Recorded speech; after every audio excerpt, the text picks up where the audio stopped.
And we are live. How's everybody doing tonight? My name is Anthony Brian Logan, and you're watching and/or listening to ABL Live. Thank y'all for joining me tonight. You could be almost anywhere in the world, but you're right here with me live on the show, and I appreciate y'all for that. We got a whole lot going on all over the internet, all over mainstream media, social media, everywhere, and I don't know where to start. First of all, Colorado Supreme Court has attempted at least to remove Trump from the 2024 presidential ballot.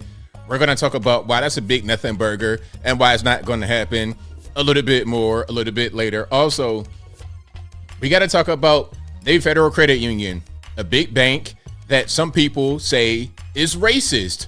We'll talk about that a little bit later. Also, we got to talk about the mother of a 6-year-old school shooter who was sentenced to prison as a result of what her boy did at school. We'll get into that a little bit later. Also, we need to talk about Joe Biden and somebody deciding to get drunk and crash into his motorcade. Now, the good Lord was on his side because Secret Service could have deleted him immediately. Luckily, Biden was not in one of the vehicles at all, especially not the vehicle that he crashed into. We'll get into that a little bit later. Also, California is facing a $68 billion with a B dollar budget shortfall, despite the constant bragging from California Governor Governor Newsom about how great they are and about how big their economy is. Why are you guys so much in the hole? We'll talk about all those things and more on tonight's episode of ABL Live. And I thank y'all again. You guys are the best audience anywhere on these internets. If you like what you're hearing so far, if you enjoy the content in general, please give the video a thumbs up, like the video, share the video, do all that good stuff. That will help me out tremendously. Shout out to you guys on the Facebook. Shout out to you guys on the YouTube. Shout out to you guys who are listening to me on your favorite audio streaming platform, whether that be Google Play, Spotify, Apple, iTunes, etc. Link for that will be in the description if you're watching me live on your video platform of choice, or you can go to your audio streaming platform that you desire, type in ABL Live. I should pop right on up. Now, we have quite a bit to get into. We have quite a bit of news articles, quite a few news stories, a lot of updates, a lot of everything that I have not shown you guys yet in any of my videos I've published previously. But first things first, y'all know how I do. Shout out to my sponsor. Shout out to patriotpost.us, your best source of news and information anywhere on these internets. Their link will be in the description, or just go to patriotpost.us in your browser. And once you get there, tell them that ABL sent you. Also, go to the merch website, ablmerch.com. We got the hats, t-shirts, stickers, hoodies, mugs, and more right there on the page. Again, ablmerch.com. Also, go to my regular website, anthonyblogan.com. That is ANTHONY, the letter B, LOGAN.com. Go to the front page of the website, and for each video that I produce, I write an article. And in the article, you'll be able to see links, full uncut videos, whatever you want. Sources, left, right, independent, agnostic, politically, local, national, whatever you want. I got it right there on the website, anthonyblogan.com. Really easy to find. All my links will be in the description. Also on my website, go to anthonyblogan.com/contact. You can find my email address, my snail mail address, my social media accounts, my Facebook, Twitter, not going to call it X, Instagram, all that good stuff is right there on the website, anthonyblogan.com/contact. And if you're ever wondering if you are conversing with me or not, as I say in every single live stream, here is a clue. If I post a video and you comment on the video and then someone replies to your comment and they have a name that looks like mine and they may have stolen my picture or something like that, you might think that it's me. But if the person is saying, hey, my brother, contact me today, huh? I'll get you a free gift card, Apple iTunes gift card. And if you send me some money, my brother, you can become a millionaire in overnight, huh? No wahala, millionaire overnight. If you're getting those kind of messages, Here's a little bit of advice, a tip, a warning. That's not me. That's not how I talk normally. That's not how I would write things. And I don't know anything about Bitcoin. I don't know anything about Forex. I don't know how to make you a millionaire overnight. I don't know any Nigerian princes to call that you can send $5 to or 5,000 US to, that I just flip that into double or triple or quadruple. I don't have any of those connections. I'm telling you right now. Okay, this is not artificial intelligence. This is not a meme. This is not a skit. This is me talking that shit right now live. You can see. Matter of fact, what time is this? 8:08 p.m. on the East Coast over here in Tennessee. That's the time. This is me talking to you live. Don't fall for the okie doke. This is Christmas time. And by the way, Merry Christmas to you all. And hopefully you guys are able to enjoy your holiday coming up here pretty soon. What's that? On Monday, we got Christmas. So Merry early Christmas.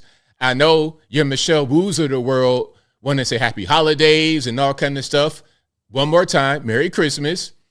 This ain't the time to be getting scammed. No time is the right time to get robbed of your money, bare face, no pistol. But this time right now is most certainly not the right time. And this same scam happens on other YouTube pages, not just me. So please, oh, please, oh, please be careful. You got your daily or at least bi-weekly on the stream warning. And I will be here Saturday night streaming. So that's like what, Christmas Eve, I will be here. So shout out to you guys who are here. And if you're going to travel over the weekend, if you're traveling right now, please be safe because y'all know how it is. The two worst times of the year to travel, in my humble opinion, well, there's more times, but two of the worst times, Christmas and New Year's Eve. Oh, that's the worst. New Year's Eve is the worst for just like local traveling around, trying to go to a bar, trying to go to a club, because people that don't normally go out and don't understand the ways of the, how you're supposed to behave when you're out, they're going to be out there. You got a bunch of amateurs.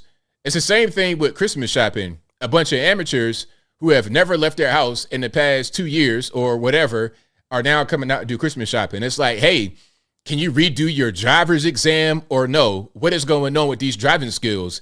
Have you ever seen the roundabout before? Have you ever seen the median before? Why are you up on my hind parts right now in this roundabout? Can I get 5 feet, please? But anyway, these are some of the worst times to travel because people don't normally get out and they are kind of rookies. All right. So be careful out there. Enjoy yourself. Enjoy your family. Enjoy whatever you do.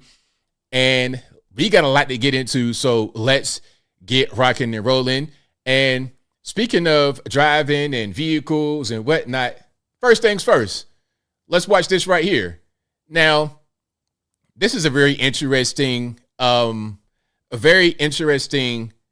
guess you would say, new rule, a new law. Now, check this out. Florida, and next year, Florida, there's going to be a law that'll make it illegal for drivers to stay in the left lane driving under 65 miles an hour. Now, how do you guys feel about that? Should that be nationwide? 65 in the left lane, you're going too slow? On a lot of highways out here, the minimum speed on the highway is 40. Minimum. And I think that should be a little bit higher. Now, I understand if you're about 1,000 years old and you're having a hard time driving, I get it. But if you're going to be in the left lane like that, you got to get up out the way. Because you see this driving pattern right here, that car, you're in the way. Ma'am, if you don't get this Mazda CX-6 or whatever that is over to the right, like, don't nobody have time for this, okay? And the worst thing is when I see these big vehicles, these trucks and big trailers in the left lane, it's like, my man, what are we doing? Can you please get out the way? And, you know, out here where I live in Chattanooga, what they love to do is tailgate. Or they love tailgating. If I go to Atlanta, Nashville, or whatever, as I'm driving back into town, I know I'm getting close because you're getting tailgated. You could be going 80 miles an hour and get tailgated. If you're going 65, I'm going to tailgate you. We're going to be, wherever you're going, I'm going. Let's go. You might as well hitch me to your back bumper, because wherever I'm going, you going. Get up out the way. Okay? So, yeah, hopefully this is going to be a nationwide thing again in Florida. They say it's going to be a bill that I guess will become law. If you're driving in a left lane going below 65, that's going to be illegal. Shout out to whoever is going to be able to enforce that. All right. I love it. Now, here is, I guess you would say maybe Gen Z, maybe millennial. I'm thinking Gen Z. And shout out to all the very smart Gen Z out there. You know, I meet a lot of you guys when I'm just out randomly. Shout out to you guys. A lot of you guys are very smart. But some of your brethren, some of your Gen Z fellows are not as brilliant as you guys are. So this person has a bone to pick with Elon Musk. They got a bone to pick. They're not really happy with Elon Musk, you know, because this rich guy is hoarding so much money. He could do a lot with his money. He could help the entire world. So let's hear this brilliant 5 million IQ logic, shall we? Let's check it out. Hold on. It might need to be some audio. There we go. And RIP in advance, headphone users. If there's 10 billion people on Earth and Elon Musk has $200 billion, can't he just give each person $1 billion? And here's the twist. He will still have $190 billion left over. Isn't that concerning? If there's 10... Okay, so did you guys catch that one more time? So she's saying that Elon Musk should spread his wealth around because he has so much money. He could do a lot more with it. So she's saying if there's 10 billion with a B, 10 billion people on Earth, and he has $200 billion, then why can't he give everybody $1 billion? Let's hear it one more time. If there's 10 billion people on Earth and Elon Musk has $200 billion, can't he just give each person $1 billion? And here's the twist. He will still have $190 billion left over. Isn't that concerning? Now, I hope this is a skit, but I don't think it is. I don't think so. I think she's dead serious. Now, I'm no mathematician, but if you have $200 billion, that means you have 200 billion individual dollars, not 200 billion bundles of 1 billion. So that's not quite how that works, ma'am. He doesn't have 200 billion bundles of 1 billion. He has 200 billion $1. You understand? So again, I'm no mathematician, but doing a little bit of math, if he was to give all of his money away, let's say he has the 200 billion and he gave it to 10 billion people, that everybody would get $20. Okay, that's what would happen. Everybody would get $20. All right, so that's not quite how that works, man. But people, you'd be surprised, don't understand his basic math. They don't get it. I was watching the podcast. Shout out to, what was that? I don't want to say the wrong thing. I don't want to get the name of the podcast wrong. But there was a very simple math problem, and they had no idea what the answer was. I think the math problem was, what's 13 minus 9? You know what their response was? Kiss my hind parts. And I'm being PG-13 right now. Kiss my hind parts. I ain't answering them complicated questions. 13 these are adults now. Adults. We ain't talking about little kids. Okay, 4 or 5. You're talking about full-grown adults. People got kids and everything else. So then when you're wondering why can't these kids read? Why can't these kids, when they go home to their parents, why can't they do anything? Why are they having a hard time? It's because y'all must have forgot. They're not getting any kind of education at home at all because their parents have no idea what's going on. And matter of fact, it was the Ugly Money podcast. Shout out to him. Shout out to my main man over there, Ugly Money podcast. Okay, I've featured them before. I featured them because I used one of the clips talking about Fani Willis. Because remember, Fani Willis was, she's the Fulton County District Attorney who's trying to get Trump thrown in prison. She had a relationship with a gang member called Donovan Nut Thomas. Remember that? And somebody that knew her and him was on his podcast talking about it. So, yeah, it's crazy out here. People don't know basic math. They don't understand that $200 billion, 200 billion does not mean 200 billions of 1 billion. It means $201, $200 billion $1.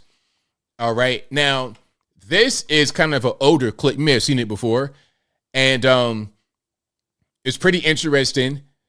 Now, do you guys, I'm going to play the clip and then I want to get you guys' response. Is this fair or is it foul? I'm not going to do a poll, but I want to see you guys' responses. Is it going to be fair or foul? Let's check it out. And RIP in advanced headphone users.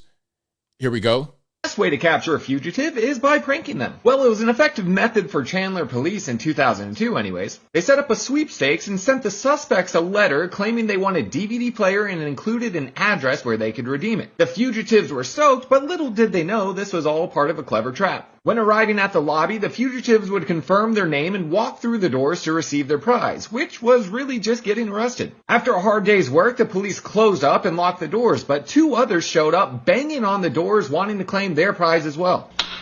Come on.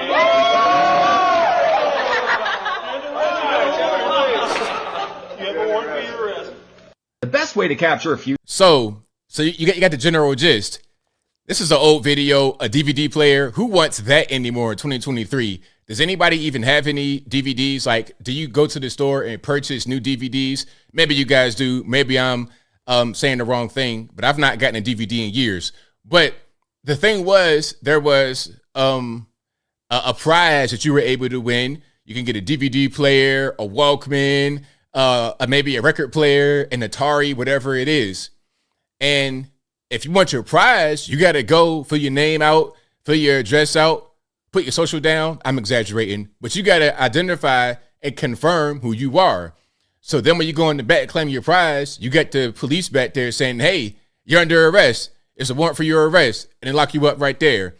Now, is that fair? Is that okay? Or is it foul?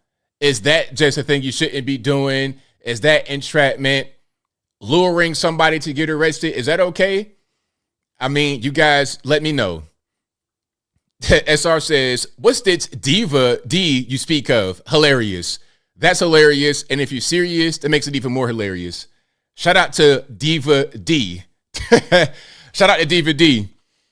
All right. A lot of you guys have never seen a DVD player before, and that's crazy. That's totally crazy. You know, I've tried to fight the accusations of being an uncle, of the unk term. I get called unk, OG, all these old names. I've tried to fight it, but I've kind of given in because the things that I know, a person that's like 25 is not really going to know. So I'm old officially. And I have nieces that are like in their 20s already. So I'm old. It is what it is. It's okay. I'm gonna just embrace it and accept it. All right. Charlie Church says, my husband just bought me a new DVD player. Wow. Where'd you find that? Did you find that on Alibaba or Temu? Where in the world do you get that at? If I go to Best Buy right now, they're going to be like, hey, man, go in the back. We might have some back there. We don't have to blow the dust off. We're going to have to really search in the back up under some boxes to get a DVD player in 2023. But I digress. Now, this story is crazy. Speaking about Atlanta, I brought up Fonnie Willis, the Fulton County District Attorney. Now we got to talk about another attorney, a regular lawyer from Atlanta, Shalitha Robertson. She allegedly participated in a PPP loan to the tune of $7 million. Now, I personally like Atlanta. People don't like Atlanta for whatever the reason may be, because I think they go to the wrong spots. I don't go to anywhere that has hookah or weed smoke or anything of the sort. I don't go to the LGBTQ, elemental P, X, Y, and Z places where you got these big 6'3" football player looking gay dudes fighting, okay, wrestling UFC style. Real talk. Like Atlanta, you'll see a whole transformer that looks just like Rihanna punch somebody dead in the face and knock them out. Wherever you have that going on, I'm not going to be in that specific spot. I know where to go to where I have a good time. It's cool. It's a good environment and everything's all right. All right. I don't go to those particular locations. But the thing about Atlanta is that it's a lot of fraud. It's a lot of scamming. There's a lot of that going on. You'll see somebody in a big body Benz, what they call it, a G-Wagon or something like that, and they'll be sleeping in that vehicle. They will literally have nowhere to live, but they got that big body Benz. They will live in an apartment where they got 4,000 roaches as roommates, but they got the hottest clothes. They got jewelry dripping. They got all that good stuff. That's Atlanta in some parts, but those parts I avoid. Those individuals I avoid. Now, Miss Shalitha, I've never seen her before. Okay, but this is her right here. All right, so Atlanta attorney Shalitha Robertson has been found guilty in a $7 million PPP loan fraud case. She used the money to buy a Rolls Royce, a motorcycle, and a ring for $150,000. Now, ma'am, are you riding a motorcycle? Listen, I'm no sizist or ageist, but come on. You look like a whole lunch lady. What are you doing on the bike? Or is that for your boyfriend? Who's the bike for? That's what I want to know. What's going on with that? Okay, I don't think Miss Shalitha really fits on a Harley and she can really just get to shredding on 285. I don't really see that happening, but maybe I'm being judgmental. Maybe I cannot judge a book by its cover, okay? Now, here is the vehicle. This is the Rolls Royce, a pink Rolls Royce. Now, you know what? If I was to steal money, and by the way, I do not steal. If anything, the federales steal from me. I'm still mad about getting shorted on my tax return when they give me the little direct deposit, but different story, I digress. I don't steal. I'm an upstanding citizen. I'm about to be 40 years old, never been arrested, never any kind of legal problems ever in my life, and it's going to stay that way. Now, if I was to steal, maybe I wouldn't be so hot with it, okay? Maybe I would not have a pink Rolls Royce in Atlanta. Hey, look at me. I stole millions of dollars from the federal government. I got a pink Rolls Royce to show it off. You're asking to get pinched. You're asking to get pinched, okay? So, again, if you want to be a criminal, which you shouldn't be, because at a certain point, they're going to catch you, and you're going straight to the penitentiary, big rocks, little rocks. But if you want to do it, a good way to kind of avoid being seen is to maybe not buy a Pepto-Bismol looking Rolls Royce. Maybe don't be 50-something years old as a lawyer and buy a motorcycle. Anyway, now here we got a video of her and her campaign ad. Oh yeah, because she was trying to become a judge. Now, if you have Miss Shalitha as your judge, oh man, kiss your freedom goodbye. Good grief. Kiss your freedom goodbye. Watch this. I am Shalitha Robertson, and I want to serve as your Superior Court judge. For more than 30 years, I've served the public as a police officer, a public defender, and a city attorney. I love not a police officer. Ma'am, you are a police officer doing this? You don't, as a police officer, you don't understand the way criminals work. You don't understand where you guys catch criminals. I mean... America, I respect the Constitution. I'll be effective, efficient, fair, and firm. I'll be an interpreter of the law, not an advocate. I am Shalitha Robertson, and I'm ready to be your judge. On May 20th, vote Shalitha Robertson. Well, kiss those dreams goodbye. You're going to the penitentiary. Again, she got found guilty. It's not just, a charge. She got charged a while back. She's been found guilty, so she's going to prison. It's pretty much over. And you were a police officer, man, forget about it. Trying to be a judge. I mean, look, this is what I'm talking about. There's a lot of corruption happening all over the place, all over the country, all over the world. Ukraine corrupt, but definitely here in the USA, Atlanta, Georgia, New York City, Chicago, Illinois, Los Angeles, everywhere you got corruption. Federal government especially. The federal government is the absolute worst. And speaking of the federal government being the absolute worst, here is your favorite vice president of all time, your favorite vice president of all time, Miss Kamala Harris. All right, let's check her out. And RIP headphone users, there could be some cackling going on here, so I apologize in advance. And there's your man right there. Stop the hammering. I'm surprised he's still on air. Good grief. You know, every election cycle we talk about this is the most election of our lifetime. Lawrence, this one is. It's the what now? Let's rewind that. You know, every election cycle we talk about this is the most election of our lifetime. This is the most election of our lifetime. What does that mean? You know, every election cycle we talk about this is the most election of our lifetime. Lawrence, this one is. This one is. We are literally talking about people who are attempting to divide our country in the most crude, frankly, and profound way. We are talking about those who are intent and purposeful to attack fundamental freedoms, be it the freedom to make a decision about your own body, the freedom to love who you love openly and with pride, the freedom to be free from fear of violence and hate, the freedom to just be, the freedom to just be. There we go. This is one of those words highlight moments, the freedom to be free and the freedom of freedom for freedom's sake and free and 80% off. But no, we wanted to be 100% free, no money, everything's free. It's like, ma'am, really? This is your vice president? This is who we have? I mean, bad enough we got the guy in office right now who is about 1,000 years old, older than dirt, older than time, is pretty much Weekend at Bernie's, reanimated corpse, that kind of thing going on. That's bad enough. Now we have this person right here as a vice president. I mean, you're talking about thing one, thing two, freaking frack, Dumb and Dumber. This is probably the worst combination of all time. The two worst people, the worst president and worst vice president at the same time.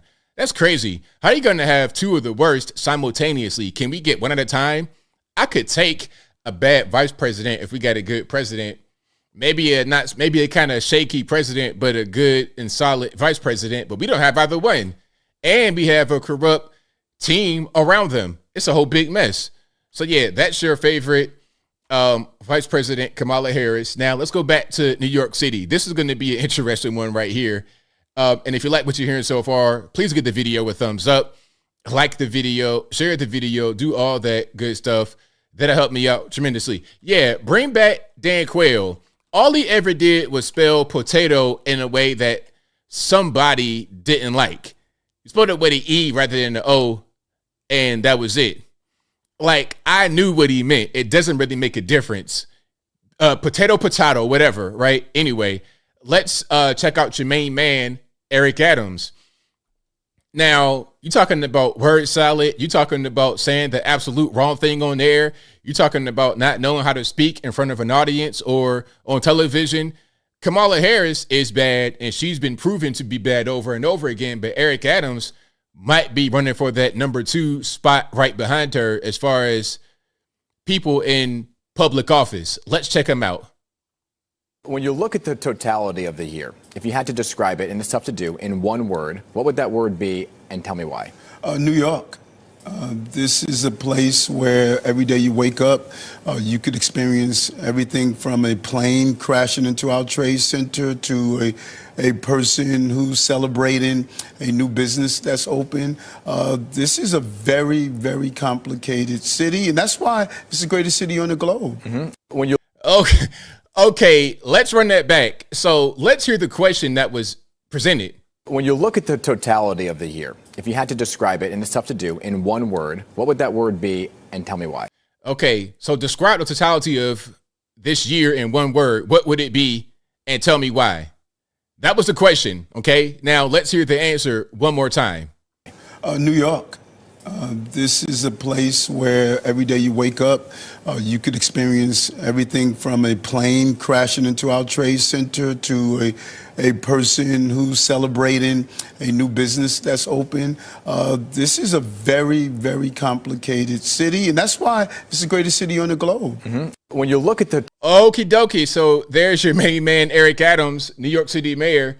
Hey, what's the best way to describe this year in one word? And explain why. Well, New York. I mean, the plane might crash or you might start a business. That's the best city on earth.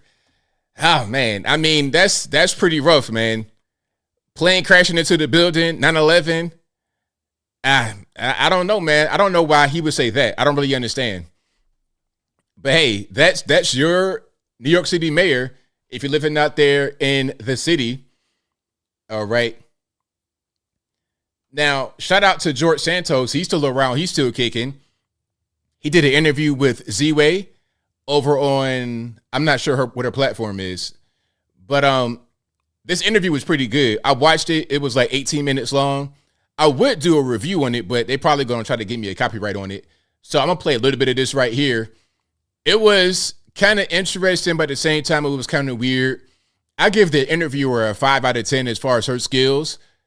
And I give George Santos a 7.5 out of 10 as far as being able to answer. But one thing he did was kind of expose a lot of what's happening, not just with politicians all over the country, but also with the media establishment and their thirst and attention for views, clicks, ratings, attention in general they want. So let's watch this. Here's a question that she's going to ask. She's going to ask him, hey, what can we do to get you to go away? And you're going to hear his response. Let's check it out.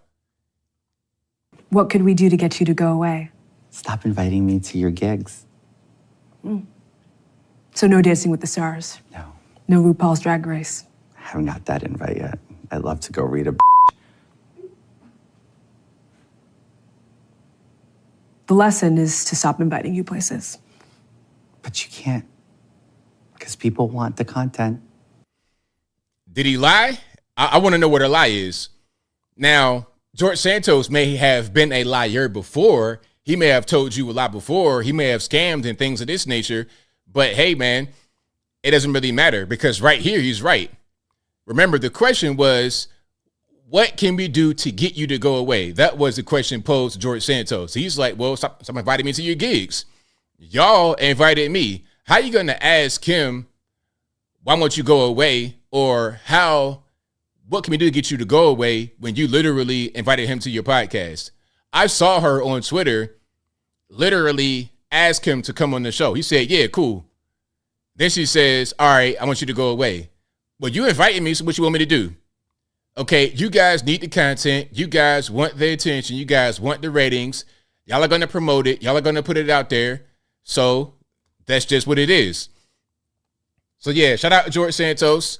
And he was doing a lot of exposing. I'm going to try to find another video right here on the spot. Y'all please pardon me.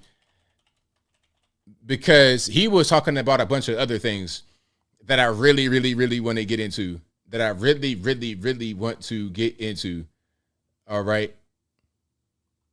Can I? Nah, this ain't it. This ain't the one I wanted. Hold on. There's a good one. Nah, ain't talking about Trump and things of this nature. Ain't talking about that. If I can't find it, I'm going to move on.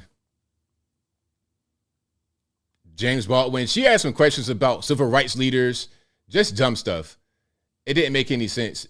But I might not be able to find that right now live on the show.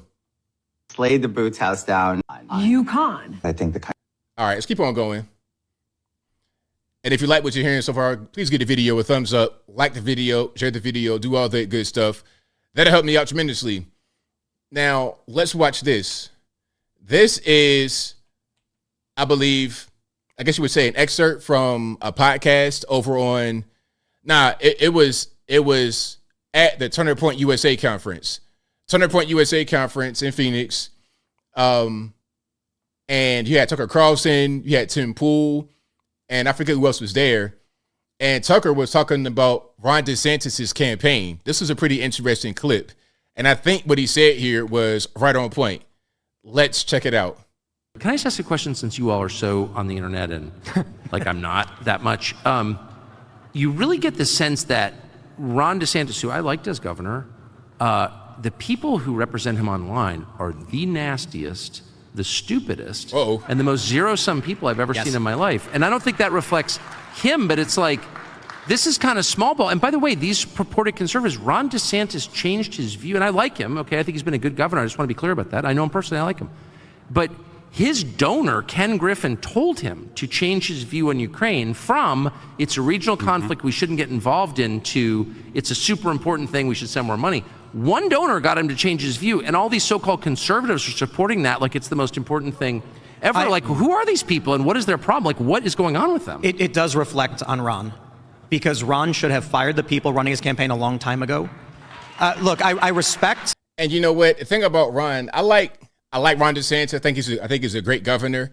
And I had a lot of hope for him at the beginning of the actual race. But as the race has continued on, he's kind of just gone away.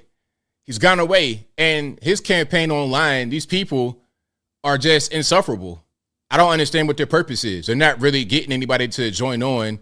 They're just 100%. It's like the people that are online representing Ron DeSantis are just attack dogs for him, but they don't really put out things that are in his favor.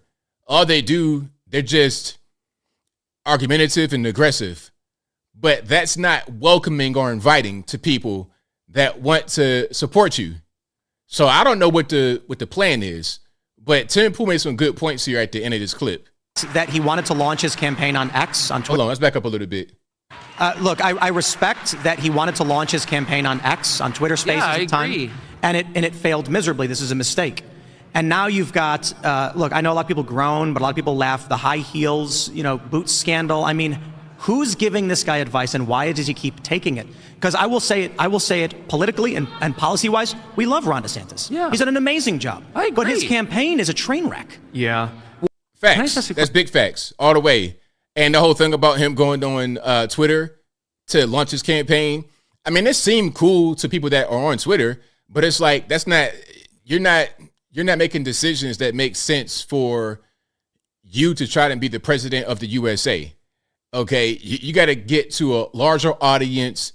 You got to bring everybody in. He just ran a really bad campaign. I don't know who was behind it, where the advice came from, but whoever did this, whoever was on this campaign, I mean, just terrible. Vivek came out of nowhere. Now, I'm not saying he was nobody before this, but I'm saying he came out of nowhere. People didn't really know who he was. And then all of a sudden, it's like, boom, here he is. And he's like right behind Trump. And it's looking like he could be the guy that runs with Trump, potentially. Now, I tell you what, some may not like Vivek, but I'm hearing rumors about Nikki Haley and people like this potentially being on board. They're asking like Laura Trump or other people about Nikki, and they're not really saying no. I'm hearing about Tucker Carlson could be the vice president, but I doubt it. I think Melania says that she likes Tucker. I heard that. That may or may not be true. I didn't see her say it with my own two eyes. So I take it with a grain of salt when I hear things like that. But I'd rather have Vivek be the vice president than a Nikki Haley or a Tim Scott or even a DeSantis at this point, to be totally honest. All right. Let's keep on going. Yeah, the thing about Ron DeSantis is that some said he should have waited until 2028, but in reality, he had to strike while the iron was hot. He was red hot coming into the campaign season. Fire truck, red hot. Florida's doing very well. Everybody wants to go there. He's all over the place. He's killing it. But then when he goes to campaign mode, all the momentum he had just died. And also, when you're talking about Florida, you got term limits. He's going to get term limited at the end of his term here. So I think, in 2024 or 2025, he'll be done as a governor of Florida because he has a term limit. So in 2028, there's going to be a window. It's like, okay, what are you going to do at that point? Are you going to try to become a senator, a 6-year term? That's going to interfere with 2028. Are you going to try to be a House rep? You're going to have to campaign and then what are you going to do next? His opportunity was right now, but his campaign team just didn't do a very good job. And in reality, I don't think anybody had a chance of being able to go beyond Trump. Trump is so much of an icon, a cultural icon, and was already the president and did an amazing job as a president. And this guy right now is doing so poorly. I don't think anybody on the GOP side had a chance. Unless you have some Barack Obama-esque figure descend from the heavens for the conservatives and just take over and have everybody enamored. Unless that happens, there was never a chance for him to actually succeed meaning DeSantis, as the 2024 presidential nominee on the GOP side. It wasn't going to happen. There's no chance. All right. So it was going to be Trump, and as simple as that. Now, let's keep on going here. We have quite a few videos. Oh, and speaking of presidents, things of this nature, my man right here is super lucky. Now, this is the guy who crashed into Joe Biden's motorcade in Wilmington, Delaware. So in Wilmington, Biden and Joe and Jill, I mean, these names, Jack and Jill, Joe and Jill. Joe and Jill were having a dinner with his team to get reelected. And after they left the dinner, they're getting into the armored SUV, and there's a motorcade. So there's a few vehicles. They have the intersection blocked off, so no cars can come through. You can't just, drive your car right next to the Biden vehicle and try to do anything. You can't get in the perimeter.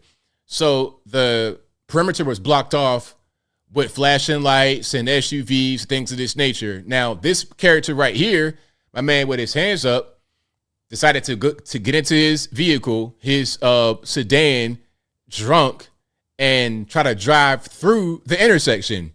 Okay? He hit the intersection at first, and he continued to try and rev his vehicle to get through to go to where he wanted to go.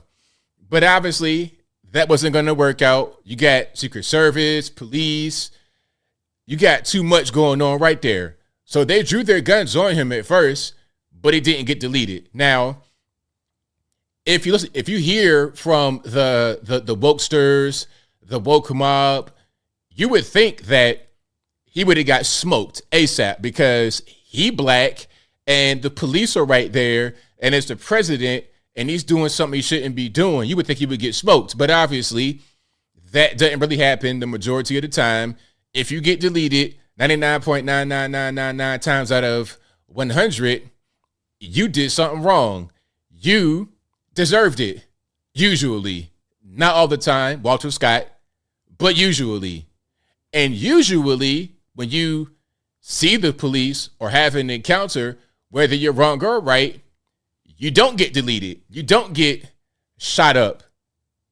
You might get a ticket. Maybe you get arrested, but you live. That's usually what happens. All right. Now, let's look at the footage here from an angle.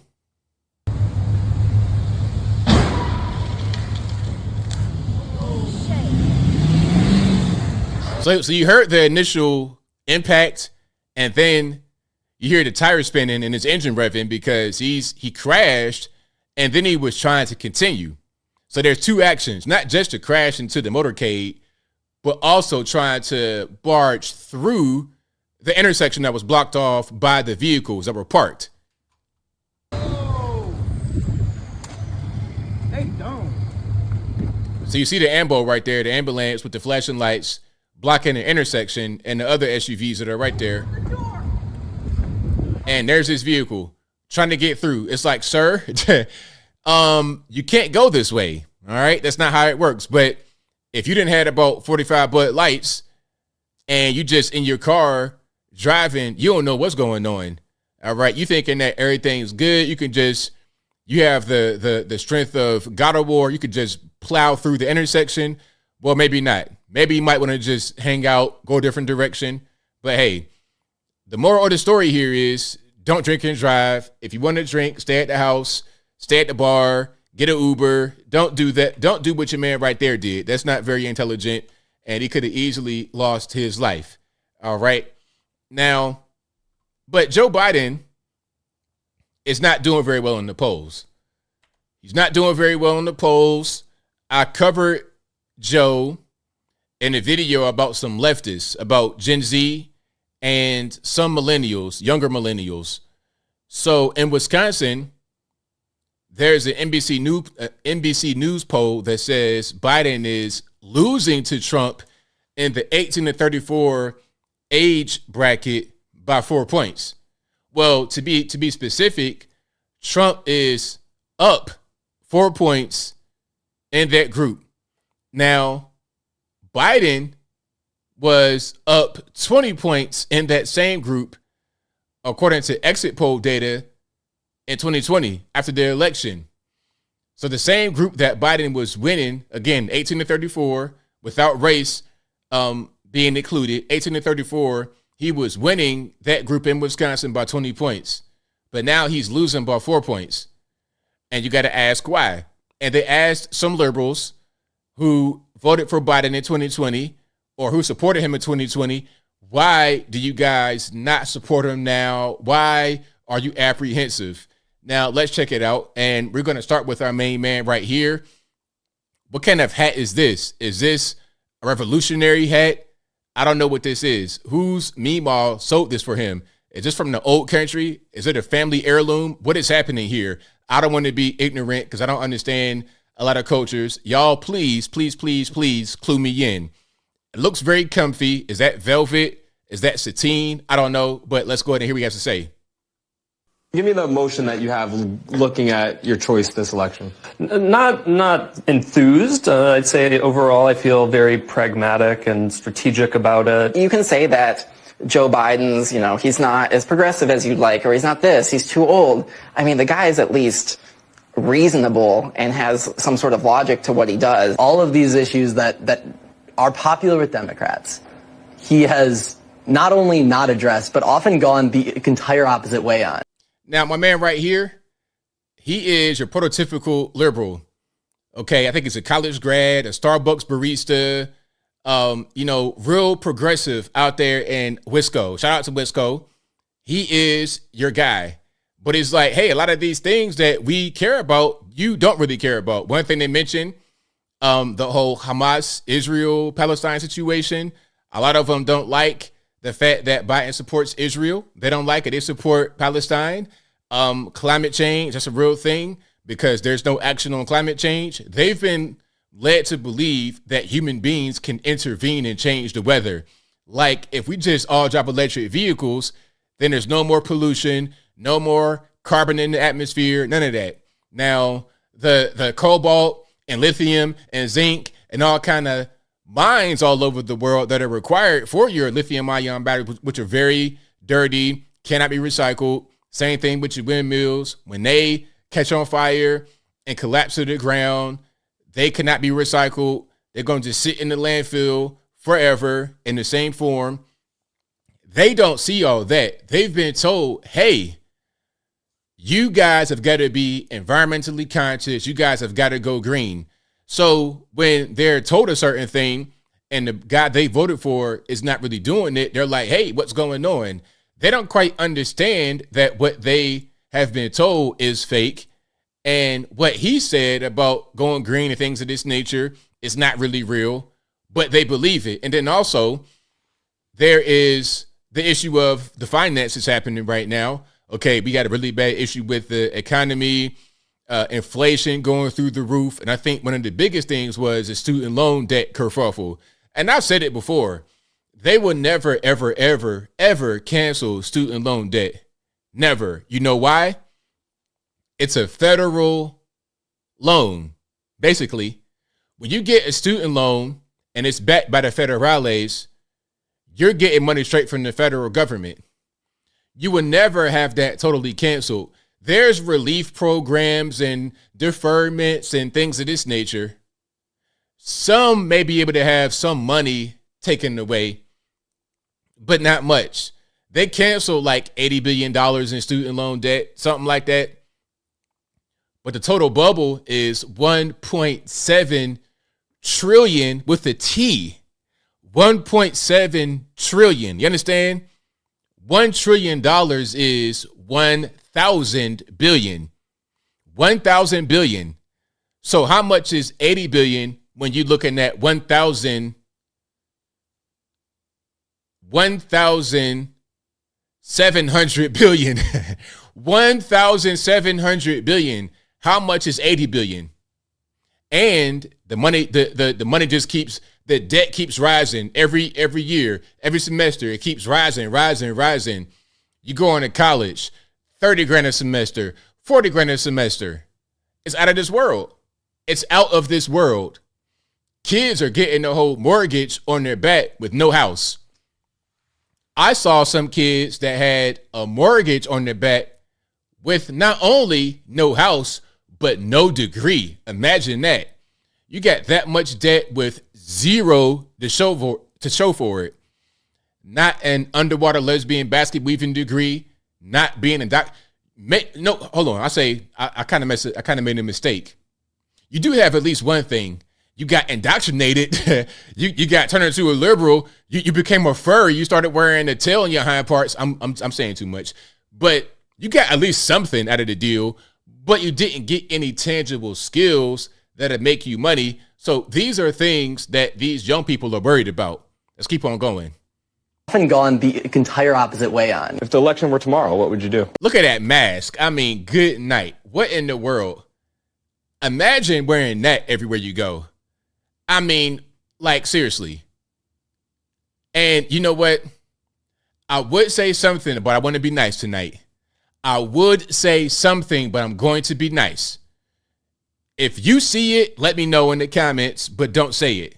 Just say yes, thumbs up. If the election were tomorrow, what would you do? I could not bring myself to vote for Trump, but it would be the first time, I think, if I had to choose tomorrow, it would be the first time I think I'd vote for someone else, like third party. Even if I'm not enthused to, like, effectively elect my grandpa a second time, boy, do I want to keep the other guy out. So that's what's happening out there in Wisconsin. But again, according to an NBC News poll, and this could be an op, what the cool kids said, it could be cap, it could be fake. The NBC News poll says that Trump is winning this age group, 18 to 34, which is a pretty big age range, by the way. 18 to, well, I think 11 to 27 is Gen Z. And 27 to 40 is millennial. I'm right at the edge of millennial. I'm right on if it was a mountain, I'd be on the cliff hanging on by a thread. I'd be hanging on with my fingertips on the edge of that because I'm right at 40. So I'm pretty much at the cusp of, what's it, millennial and Gen X. I don't even know what the next one is.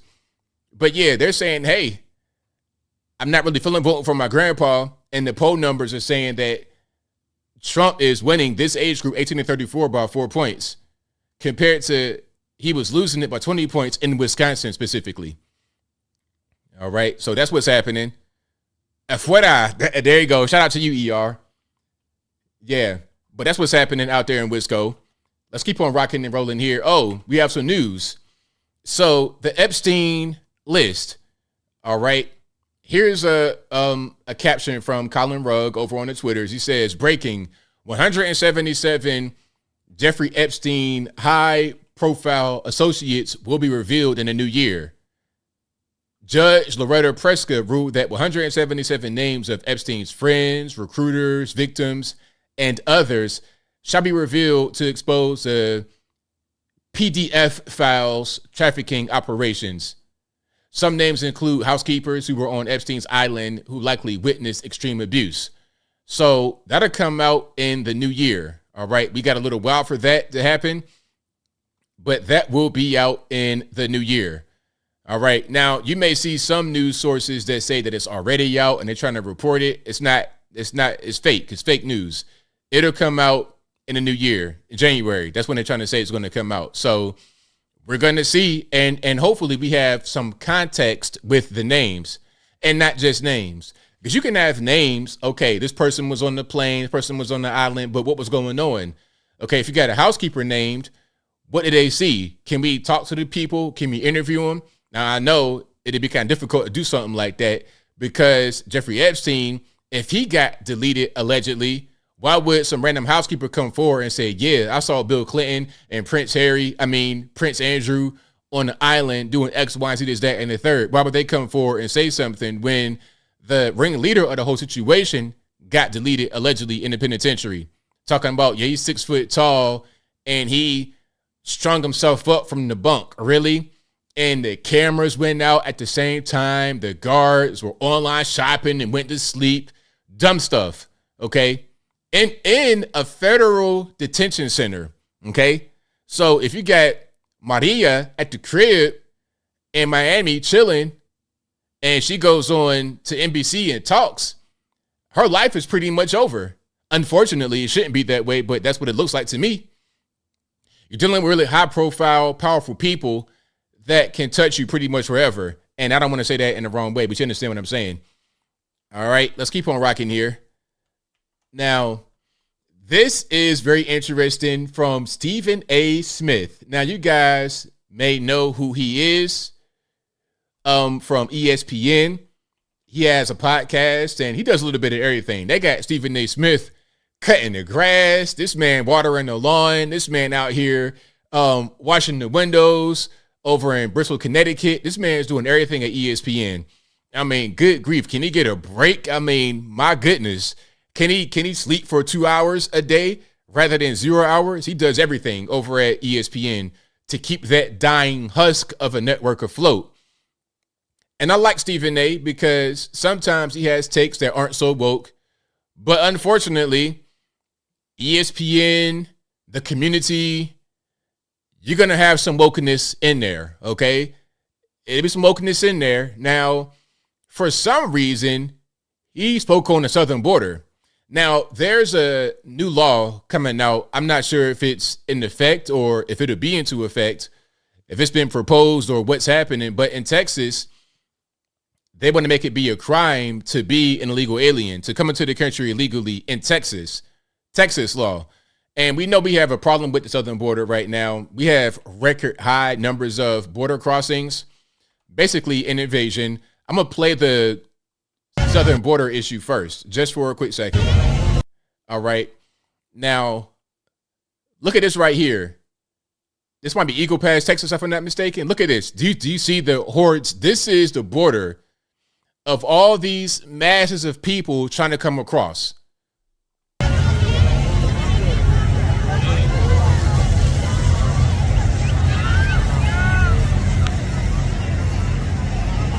Now, what are you to do when you have no help from the federal government? Understand this. The border is a federal responsibility. I'll say it one more time. The border between U.S. and Mexico is a federal responsibility. It is not the responsibility of Texas or New Mexico or Arizona or California. It's not their responsibility. It shouldn't be.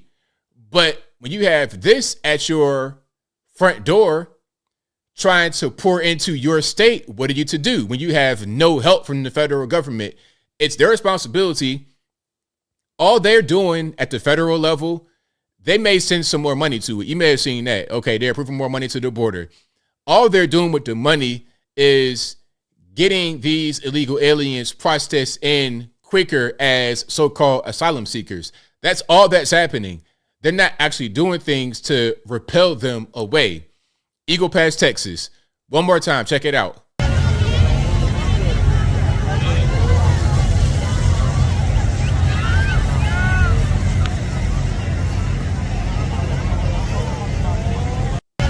What do you do in a situation? So in Texas, it's like, okay, check it out. We're going to have a law that says if you come here, you're an illegal alien, we're going to make it illegal for you to be in Texas as an illegal alien.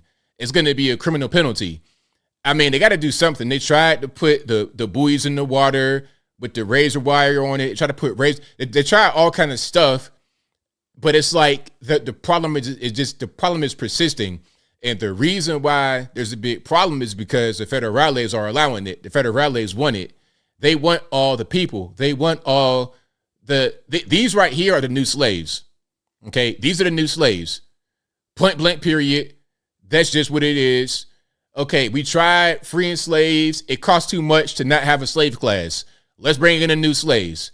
That's just what it is. Now, back to Stephen A. Smith. He commented on Texas making it illegal to be an illegal alien in their state. And let's hear from him. Greg Abbott, you ever heard of him? He's the governor for the state of Texas. On Monday, that governor, Governor Abbott, signed a bill into law that will allow the police to arrest migrants who enter the U.S. illegally. Now, let's pause right here. Fair use. Stephen A., I know I'm criticizing you. I know I'm not really on your side right now, but don't give me a copyright, man. Fair use. This is reaction. This is commentary. This is live streaming. Just look out for me, boss. But you hear what he said. Now, do you think there's anything wrong with what Greg Abbott has done? Is that wrong to make an illegal action illegal? Is it wrong? This law, which takes effect in March, allows any Texas law enforcement officer to arrest people who are suspected of entering the country illegally. Now, he's going to harp on the word suspected quite a bit. And this is where a lot of normies just go wrong because they don't understand the way this country works. They don't understand law. They don't understand anything about this world. They have a very limited view of this country, a very limited view of how things actually work in society. Let's keep on going. This is bad, ladies and gentlemen. And before I go a step further, there's an individual by the name of Krish, Krish, Omara Vignarajah, Vignarajah. That person is the CEO of Lutheran Immigration and Refugee Service. Pause right here for the fair use. Says, quote, by criminalizing the very act of seeking refuge, Texas is turning its back on the values of compassion and due process that make our nation the world's beacon of humanitarian leadership. Now, check it out. You can say you're seeking asylum. Does that mean you could just break into my house? Okay, Stephen A., I am seeking asylum from Californians coming to Tennessee. I want to go to your house in Los Angeles, New York, wherever you live. I want to go to your house. I'm seeking refuge. So check it out. Open the door. Let me in. And matter of fact, if the door is not open and you won't let me in, I'm going to break into your house. Now, can you call the police on me? Can you have me arrested? Am I doing something illegal? Just because you think what they're doing is legitimate and there's a good reason behind it does not mean the law doesn't exist. That does not mean that being an illegal alien, being in the country illegally is not illegal. That's not what that means. Just because you think the ends justify the means does not mean that's so in the eyes of the law. That is one way to put it. There are various other ways to put it. This is a disgrace. Why, Stephen A. Smith, is it a disgrace? It's inhumane. And it opens the floodgate to further divide our nation because when you have law enforcement that literally can arrest people over a suspicion. That's how it works, because when you get arrested, Stephen A., and again, he said this whole thing about being suspected and a suspicion. That's how it works, Stephen A. You see, when you get arrested, you are a suspect until you're proven guilty or innocent. You're suspected of a crime. Okay, that's how it goes. Okay, they arrested a suspect in a double homicide. They may have a murder weapon, a confession, a videotape. They are still a suspect until they go to court, have due process, and they're proven guilty or innocent. That's how it works. So stop harping on that, Stephen A. Smith. Understand the way that this country and the way the law works. Think about that for a second. People can be arrested who are suspected of entering the country illegally. Yes. Do you realize that that means a law enforcement official can walk up to somebody, all right, they look Hispanic. Okay, their English is broken. Stephen A., my man, you're just this is the average normie. This is what they think. They think that all these migrants are Mexican. It's like, first of all, you're in Texas. Texas is pretty much Mexico already. What do you mean? You're going to find a bunch of Hispanics all over Texas. Listen, when I was in El Paso, Texas, many years ago, it's pretty much 100% Mexican specifically. And they all speak Spanish. And I'm in the USA because you're right there on the border. It's literally on the border of Mexico. Listen to me one more time. El Paso, Texas is nearly 100% Mexican, and they all speak Spanish. So what are you talking about? That's not how it works. If they see a bunch of Africans coming across the border through a hole in the border, okay, I see you. You're coming in here illegally. We're going to arrest you, and we're going to say you're a suspect because that's how it works in America. And so you go to court and you get proven guilty or innocent. That's how it works. A lot of the migrants coming across are not even Mexican. They're coming from all over the world. A lot of Chinese, Africans, other parts of Central America, South America, some Caribbean, some Haitians. Again, remember when the Haitians first came across and then the whole whipping kerfuffle happened? People were like, hey, how did Haitians get to Mexico? Isn't there water in between the island and Mexico? People have no idea that things like boats exist, things like planes exist. People can travel from all over the world to get to the country illegally, Stephen A. It ain't just Mexicans. It's not Mexicans really at all. It's the entire rest of the entire world. That's what's happening, Stephen A. Smith. They don't speak fluid English. So that could be a cause for me to arrest them. Let them deal with the problems later. Ladies and gentlemen, to get out of jail, bail costs money. It ain't free. To hire a lawyer, that costs money. My man, they got Syrians, Venezuelans. Somebody said 400,000 Venezuelans. They got Syrians, Iraqis, Indians, Africans, Senegalese, Ghanaians, Nigerians, South Africans, Kenyans, Chinese, Japanese, Koreans, Russians, Germans, white Canadians, everybody coming across the border illegally. They said they caught in 1 year, I forget the exact number, but they said they caught people as far as the actual non-gotaways, the ones they actually caught, from 150 different countries, my man. Wake up, open your eyes and see what's happening around you. I implore all normies to at least watch the news.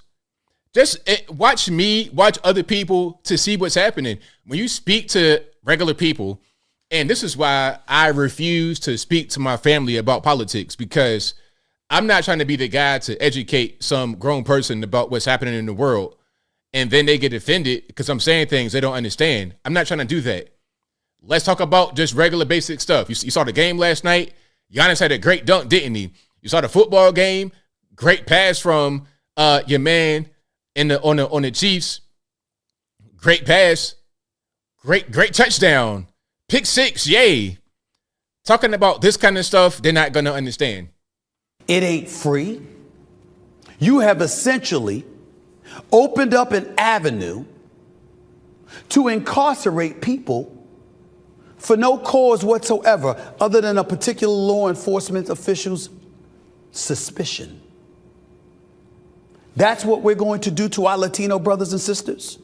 My man, you have no idea what's going on. I'm going to stop right here. You have no idea what's happening. Latino? I mean, look, do you know, Stephen A. Smith, you're from New York City. You're from the city. You're from one of the boroughs. I'm not sure where he's from exactly. Harlem, Bronx, Brooklyn, Queens, whatever. You are from New York City. Do you know that 70% of the migrants that have come to the city within the past year are African? Did you know that, Stephen A. Smith? I don't think you did. And do you know what else? I would say 100% of them are coming from Texas originally. And when they're at the border, they're being asked, hey, where are you from? Senegal. Where are you going? New York. Latino? My man, Texas is already Latino. California is already Latino. You're about 40 years in the past, or even more than that, because Texas has always been Latino. Texas was Mexico. You're not thinking straight. You're not thinking straight here. A lot of the Mexicans you see in the country, they already got visas. You're not using your brain at all. You're just not. But if you like what you're hearing so far, please give the video a thumbs up. like the video, share the video, do all that good stuff. That'll help me out tremendously. We got a few more things happening. Oh, and speaking of the migrants being sent to New York, Chicago, etc., here's your main man, Brandon Johnson, talking about blaming Greg Abbott for attacking the country, as if he is the one that's keeping the border open and not the Biden administration, right? Let's check it out.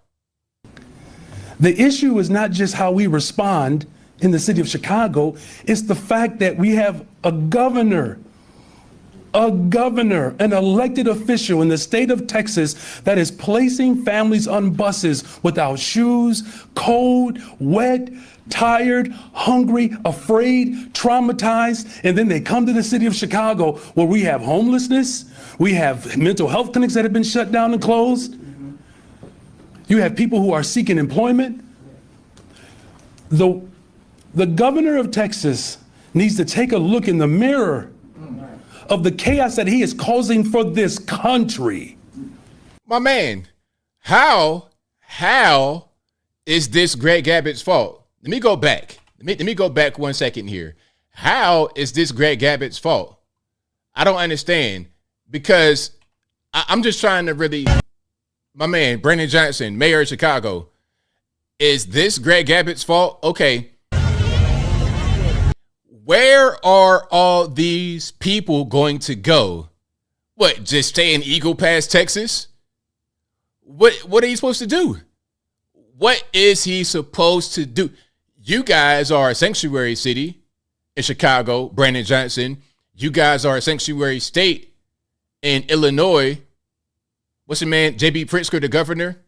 You guys are a sanctuary city in New York, Eric Adams. You guys are a sanctuary state in New York State, Kathy Hochul. So why are you upset that you are being utilized as such? How is it his fault? He's trying to say, hey, please close the border. Federal government, please help. No, we're not going to help. Okay, cool. Well, we can't take all these people, thousands upon thousands upon thousands every day in Eagle Pass, Texas. It's impossible. So you guys say we should have an open border. Here you are. So it's cool to have an open border when it's my responsibility. But when you're on the hook, when you are called to task, all of a sudden you don't want to do it anymore. That's not very fair. That's not very equitable. That's not very liberal of you, Mr. Brandon Johnson. That's not very fair at all. Okay? I think that's pretty inconsiderate, if you ask me. This is not just a Chicago dynamic. He is attacking our country. It's not his fault. Again, I said it before in this video during this live stream. The border between U.S. and Mexico, U.S. and Canada, is a federal issue, and the federales are refusing to act. So now you're leaving it up to the states to do something. What can I do? I can't have 10,000 people a day just sit in Eagle Pass, Texas. And it's not just 10,000 and then that's it. 10,000 today, tomorrow, the next day, the next day. What am I to do? Y'all take them. You want to have them in there? You take them. Don't get mad at me. If I'm Greg Abbott, I say, don't get mad at me, Brandon Johnson or Eric Adams. Talk to the Biden administration. Talk to your friend, Barack Obama from Chicago. Talk to him and have him get in his former vice president's ear and say, hey, man, shut the border down, please. We're being overwhelmed. We got all these Venezuelans in a police station doing whatever they want to do, and then they're going to be out there in the cold in the polar vortex, freezing to death. Shut the border down. Why is it the responsibility of Greg Abbott? If you like what you're hearing so far, please give the video a thumbs up. Like the video, share the video, do all that good stuff. That'll help me out tremendously. Now, we have more here. Let's keep on rocking and rolling. We're going to get into the whole thing about Trump being removed from the California ballot. Now, this whole thing was the biggest nothing burger I've ever seen in my life. A big nothing burger. It's so dumb. It's so ridiculous. Now, California Colorado. Colorado was, or the Supreme Court ruled in the 4-3 decision to take Trump off their ballot in 2024 presidential election. It's not going to actually happen. He will be on the ballot. But they were trying to say that the reason why they did it is because Trump was involved in an insurrection. Now, the thing is, there's so much wrong there that this is going to be easily dismissed. It'll be easily overturned because a couple of things. Just because the media calls a thing an insurrection does not make it so. Second, what crime has Trump been convicted of? Stephen A. Smith, this is where you chime in. Suspect, right? Has he even been charged as a suspect in a crime relating to January 6th? Has been convicted and been proven guilty? Has been proven innocent? Hasn't been any charge at all.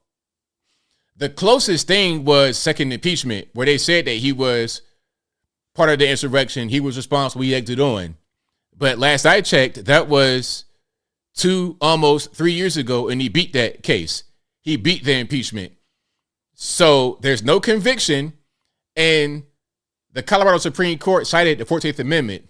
In that same amendment, in the first clause, you have right to due process. So if there's been no due process, no charge, no conviction, no nothing, you can't say that he was involved in the insurrection and hold them responsible in the legal and criminal fashion. You can't do that. You can have an opinion to say that, oh, I think he incited a riot and it was insurrection. You are entitled to that opinion. But when it comes to issuing a penalty, you need to have an actual conviction. You got to have fact on your side. And you don't have that when there's no conviction. All you have is your opinion, and that's it. Somebody going to call me and say, ABL, it wasn't insurrection. Okay, cool. That's great. That's fine. But did Trump get convicted of it? I mean, show me the evidence of him being convicted. If you don't have that, then you don't have anything. Like, we can say what might be a more a better case that OJ deleted his wife and the boyfriend or whatever. Okay, but did he go to jail for it? We could say whatever, but did he go to jail for it? Did he get convicted? But with Trump, there was a lot less evidence there. All that Trump did was give a speech, and a bunch of federales and a bunch of other weirdos who were Trump supporters, Antifa, everybody else, went to the Capitol and had a riot. Does that mean it's Trump's fault? Does it? I don't really think so. He didn't say go riot. He said peacefully state your opinion. Peacefully. And if you see the so-called riot, so-called insurrection, you got single file lines, all kind of stuff aside from the riot. So how are you going to blame Trump for that? But again, if you do want to blame Trump, okay, fine. Take him to court, convict him, charge him. Go ahead. Until then, you have nothing. Now, the Supreme Court of Colorado stayed their decision until January 4th, which is a deadline for the Colorado primary ballot to get everybody's name on the list. And what that means by what they mean by the word stayed, their ruling does not go into effect. Now, it'll go into effect after the January 4th deadline if Trump doesn't appeal it and if the Supreme Court rules in favor of the Colorado Supreme Court. So the U.S. Supreme Court has got to say that Trump did get involved with the insurrection and that he's not eligible to run for president. And if they say that, then he would be striked from all the ballots, I would presume. It wouldn't be a Colorado specific thing, because if they say that he did do that and he shouldn't be on the ballot and he's not eligible to become president because of the 14th Amendment, then it's got to be the same way for all other states. I would presume. Maybe I'm wrong. Y'all let me know in the comments. But they're not going to do that. First of all, you have a 6-3 conservative court and a Supreme Court. Second, there's no conviction, so there's no due process. And you have a right to that in the 14th Amendment, the same amendment they're trying to cite right now to take Trump off the ballot. So this is a nothing burger, but a lot of people, they're going to buy into it. They're going to believe it. They're going to become demoralized. They're going to become angry, or they may become emboldened. A lot of liberals talking about, keep him off the ballot without knowing any of the details, without caring about any of the details. Oh, pardon me. All they're going to see is headlines. Trump off ballot, January 6th. That's all they're going to see. They're not going to read anything beyond the headline. And they're going to just buy into it until the election. They're going to be out there on election day like, hey, why is Trump on the ballot? Because people don't read and don't know anything, and the Colorado Supreme Court knows that about people. Now, we have in California trying to take advantage of the situation. Watch this. So here we go right here. Shout out Citizen Free Press on Twitter.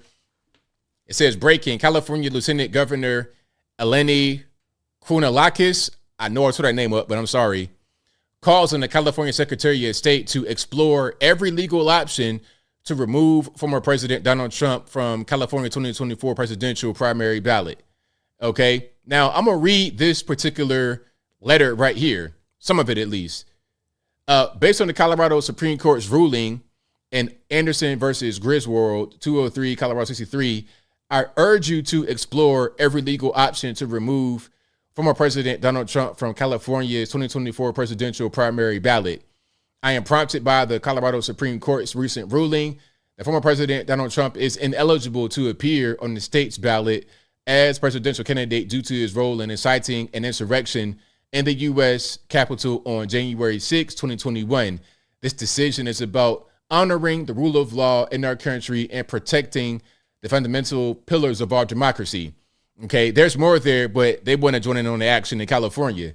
But again, this will go to the Supreme Court of the USA, and they will overrule the Colorado Supreme Court. Again, it was a 4-3 decision in the Supreme Court in Colorado.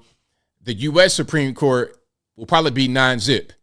It'll probably be 9-0 because this is nakedly and obviously politically motivated. Point blank period. Everybody knows what it is. Everybody knows. Okay. So that's what's happening right there with the ballot situation. All right. Now, let's look at some more here. Vivek commented on it. Let's see what he says. They have just tried to bar President Trump from the Colorado ballot using an unconstitutional maneuver that is a bastardization of the 14th Amendment to our U.S. Constitution. This was a provision, Section 3, that was designed to bar Confederate members, people who switched to the Confederacy, from actually being able to serve. That's very different than what's at issue here, to say the least. Now, remember, this amendment you're talking about was adopted in 1868, right after the Civil War was over. So that's the context of an actual war. Thousands, hundreds of thousands of men died. Slavery was in the mix, all kind of stuff. So to compare that time to the Capitol riot is a reach at best. A reach at best and outright ridiculous nonsense at worst. This is a hollowed out husk of what the country was built on. The basic principle that we the people select our leadership, not the unelected elite class in the back of palace halls. That's old world Europe, not the United States. That's why I'm making a pledge today that I will withdraw. I pledge to withdraw from the Colorado GOP primary ballot unless and until Trump's name is restored. And I demand that Ron DeSantis and Chris Christie and Nikki Haley do the same thing, or else these Republicans are simply complicit in this unconstitutional attack on the way we conduct our constitutional republic. I refuse to be complicit in that. I think what they're doing is wrong, and I think it's up to Republicans to step up and stand up with a spine for our country's future. That's really what's at stake, whether we the people actually have a say in deciding who leads this country. Yes, it would be easier for other Republicans like me who are running in this race to say, hey, if Trump is sidelined, there's our opportunity. No doubt other candidates are probably privately celebrating with their corporate sponsors. That's not the right thing to do. I think the most useful thing that every GOP candidate can do right now is to join me in that pledge I'll say that I will withdraw from that Colorado GOP primary ballot until Trump's name is restored. This belongs to the people, not to the unelected Democratic cabal of judges in Colorado or any other state. And I demand that Ron DeSantis and Nikki Haley and Chris Christie do the same thing, or else they're complicit in what this security state is trying to do to shut down Trump. I stand by that, and I expect them to do the right thing. There you have it. Vivek, is he on the boat right there? Is what it looks like to me. Maybe I'm wrong about that. A boat or a bus, a tour bus. I can't really tell. But yeah, that's what's happening. So now they asked DeSantis the same thing. It's like, no, I'm not going to withdraw because they want us to withdraw. They want us to actually back out. Let me see if I can find that clip right quick. Y'all give me a second. And if you like what you're hearing so far, please give the video a thumbs up, like the video, share the video, do all that good stuff. That'll help me out tremendously. Here we go. Let's check it out right here. And there we have it. Perfect time. And real quick, fellow GOP 2024 presidential candidate Vivek Ramaswamy saying he will remove himself from the Colorado ballot unless Trump's eligibility is restored. Would you do the same? No, I think that's just playing into the left. I think the case will get overturned by the Supreme Court, but I've qualified for all the ballots. I'm competing in all the states, and I'm going to accumulate the delegates necessary. That's the whole name of the game in this situation. But I do anticipate that decision was political and will get reversed. All right, Governor Ron DeSantis, thank you so much for joining me this afternoon. So what do you guys think? You think it was a good answer? Think it makes sense? Or do you like Vivek's answer better? Y'all let me know. Okay, I played both, and I didn't interrupt. I want you guys to let me know what you think. And shout out to Seahawks for the donations. I appreciate you, boss. Shout out to you. But yeah, that's what's happening with DeSantis and Vivek. They responded to Trump being taken off, or at least the reports of him being taken off, because he'll still be there. Ultimately, he'll still be there. All right. Now, we got a few more here. We got a few more videos we're going to get into. Then we're going to keep on rocking. People are saying that this is going to help Trump. Ultimately, let's watch this. And for more on the political impact, we're joined now by pollster and communication strategist Frank Luntz, who has been getting the pulse of Trump voters for years. So the obvious first question, Frank, what do you think the impact of this ruling will be on their support for him? It's going to be exactly what the indictments did. It's going to be exactly what the criticisms have done. Donald Trump thrives on negativity. He thrives on legal systems that try to hold him accountable. And I'm convinced that his polling numbers are going to go up. Just today, the New York Times published 6 key swing states and had Donald Trump up beyond the margin of error in 5 out of the 6. Their polling earlier, a month ago, was significant. Trump is gaining. The more that he is prosecuted, the more that he is condemned, the higher his numbers go as people rally around him. And I would say to the judges, as I said to the Justice Department, you're actually making it more likely that Donald Trump is elected next November by how you are pursuing this.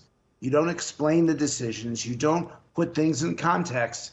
And so Trump climbs and climbs and climbs. And right now, he's beating Joe Biden clearly nationwide. Well, for the judges would say, look, we're just going by the law without fear of favor. And I mean, come on, man, because look, listen, first of all, okay, there are some things going on with this video I'm going to talk about in a minute, but let's talk about the substance first. Then we're going to get to the silly stuff. But it was a 4-3 decision. So the judges that agreed with you, Miss Lady, they're going by the law.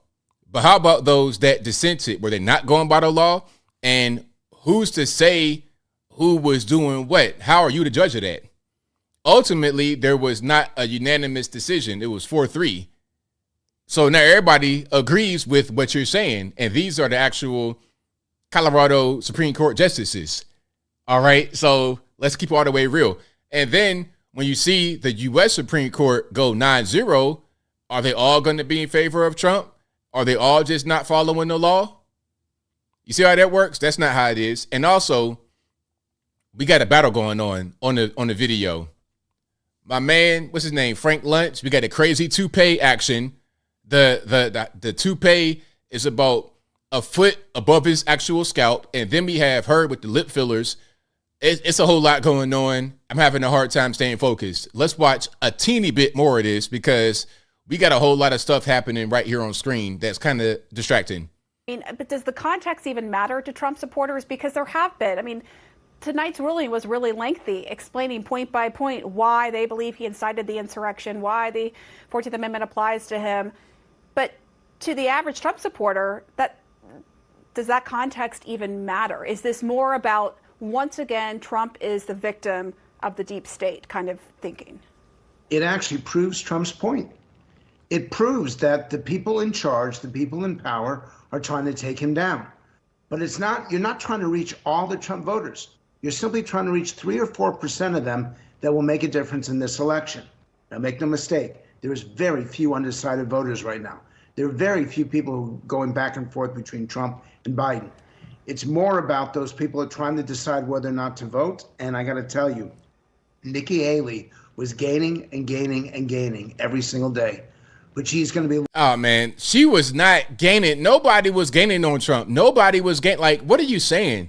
My man, I was with you until you said Nikki Haley. What are you even talking about? I don't understand why they're trying to make her be a thing. She's not going to be a thing. Nikki Haley sucks. I mean, she is John McCain in a pair of heels and some naan bread, some curry, all that good stuff. Is that racist? I'm sorry. Lost in the coverage for the next few days, maybe for the next couple of weeks.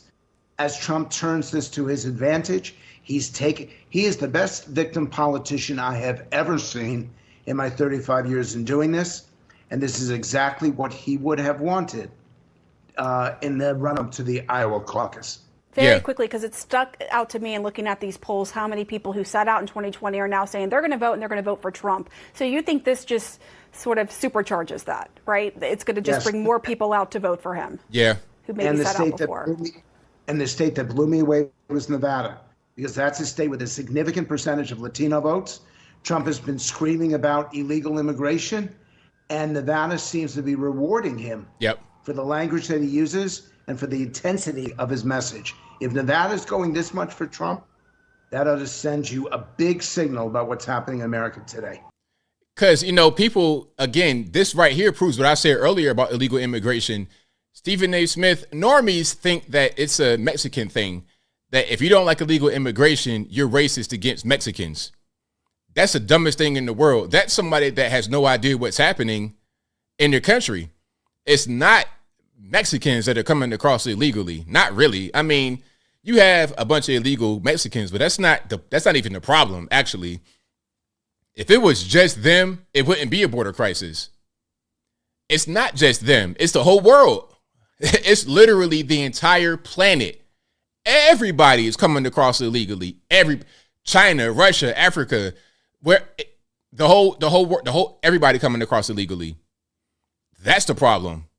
So Mexicans, Latinos understand this because they know who's coming here legally, illegally. They know what's going on. They know what's happening if they live in Texas already. And you got 1,000 Africans a day coming across. They know it's not them. They know that. And you know what? Here's something else. I know it might be a shocker to some people. Normies might be told they have their minds blown. But a lot of Mexicans come across legally. And a lot of them been here for a while. They were born here. But hey, man, you know, I guess that's, you know, just too much truth, too much new information for a normie mind to handle. That you could be Mexican to come to the country legally and not be an illegal alien that came yesterday. Okay? You could be Mexican in Texas and have been there since the 1800s.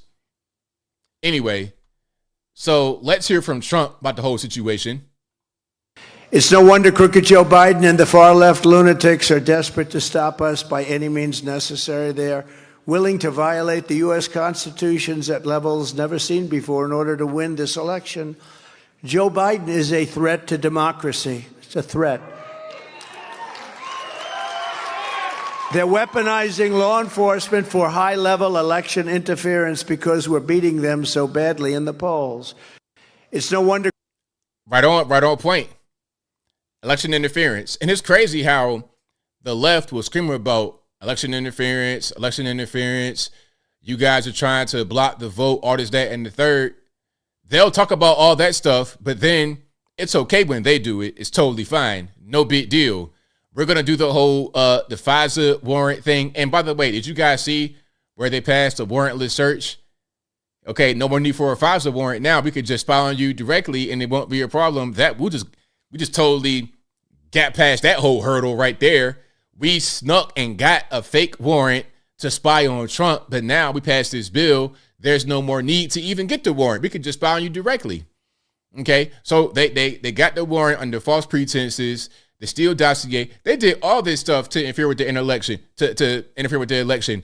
And then Russia, they blamed Russia for Trump winning. They said he didn't win the election. He's an illegitimate president. So when they denied the results, when they questioned the results, when they say there was outside interference, when they want to have an audit, when they want to go recount votes, it's totally fine. But don't let Trump do it. Whatever Trump does, it doesn't matter. Trump can say Merry Christmas, and that'd be a controversial statement. Trump can say God bless you, and that's wrong. Whatever he does is wrong because they don't want him in office. They want this puppet they can control like a Joe Biden or a Nikki Haley. They want to have their agenda pushed forward. The way it works now in the federal government, they have an administration. And as a president, you are the figurehead of it. It was like that for a long time. When I was a youngin', the president didn't really behave as such. The president was just the figurehead. And your vice president or whatever, it was kind of a hookup. Okay, you'll run with him. Why would Barack Obama pick Joe Biden out of everybody in the country to be the vice president? It was an arrangement. Yo, here you go. Take this guy. He's a white guy, kind of conservative. We're going to make him be liberal now. He'll be talking about gay marriage and everything else. That'd be your right-hand man. That'd be the straight guy to your comedy routine. Although Barack Obama was more of a cool guy, Joe was the regular white guy that could be relatable. It was an arrangement. It's not actually about leadership. It's about just showmanship at a certain point. So then when you have him become the president and there's no real administration, people are just controlling whatever he does, and he's old as dirt. He can't even do the job of not doing much right. He can't do the job of not doing much right, which is a shame, but it is what it is. All you got to do is pretty much just sit there and just not say too much, but he can't. Now let's keep on going here. Let's show the TSA what they're dealing with right now during the holiday. This video came out just now on my feed. I want to see it. And that extreme weather coming on one of the busiest travel days of the year. With just 5 days until Christmas, Tom Costello takes us exclusively inside the TSA as it gears up for the holiday rush. Jackets have to go through the X-ray, okay? 3 a.m. at DFW, and the first TSA shift is clocked in. Come on up, guys. ID and ticket, please. As the early bird flyers queue up. I just need your ID. Hold on to your ticket. Up since 1 a.m., TSA officer Gabriela Ocampo, 10 years on the job. Hands by your side. Keep walking. And Air Force veteran Robert Bailey. All right, do me a favor. Take your boots off. They're alarmed, okay? 80,000 people are coming through DFW today. 2.5 million through checkpoints nationwide. Now, are they going to show where you get stopped and you got to get frisked and they're touching your private parts and all that kind of stuff? I've had it happen to me in the TSA before. And what they do this whole thing. They try to use the back of their palm and touching your nether regions. It's like, what are you even trying to find? Like, what are we doing here? I don't understand. Keep your paws off me. How about that?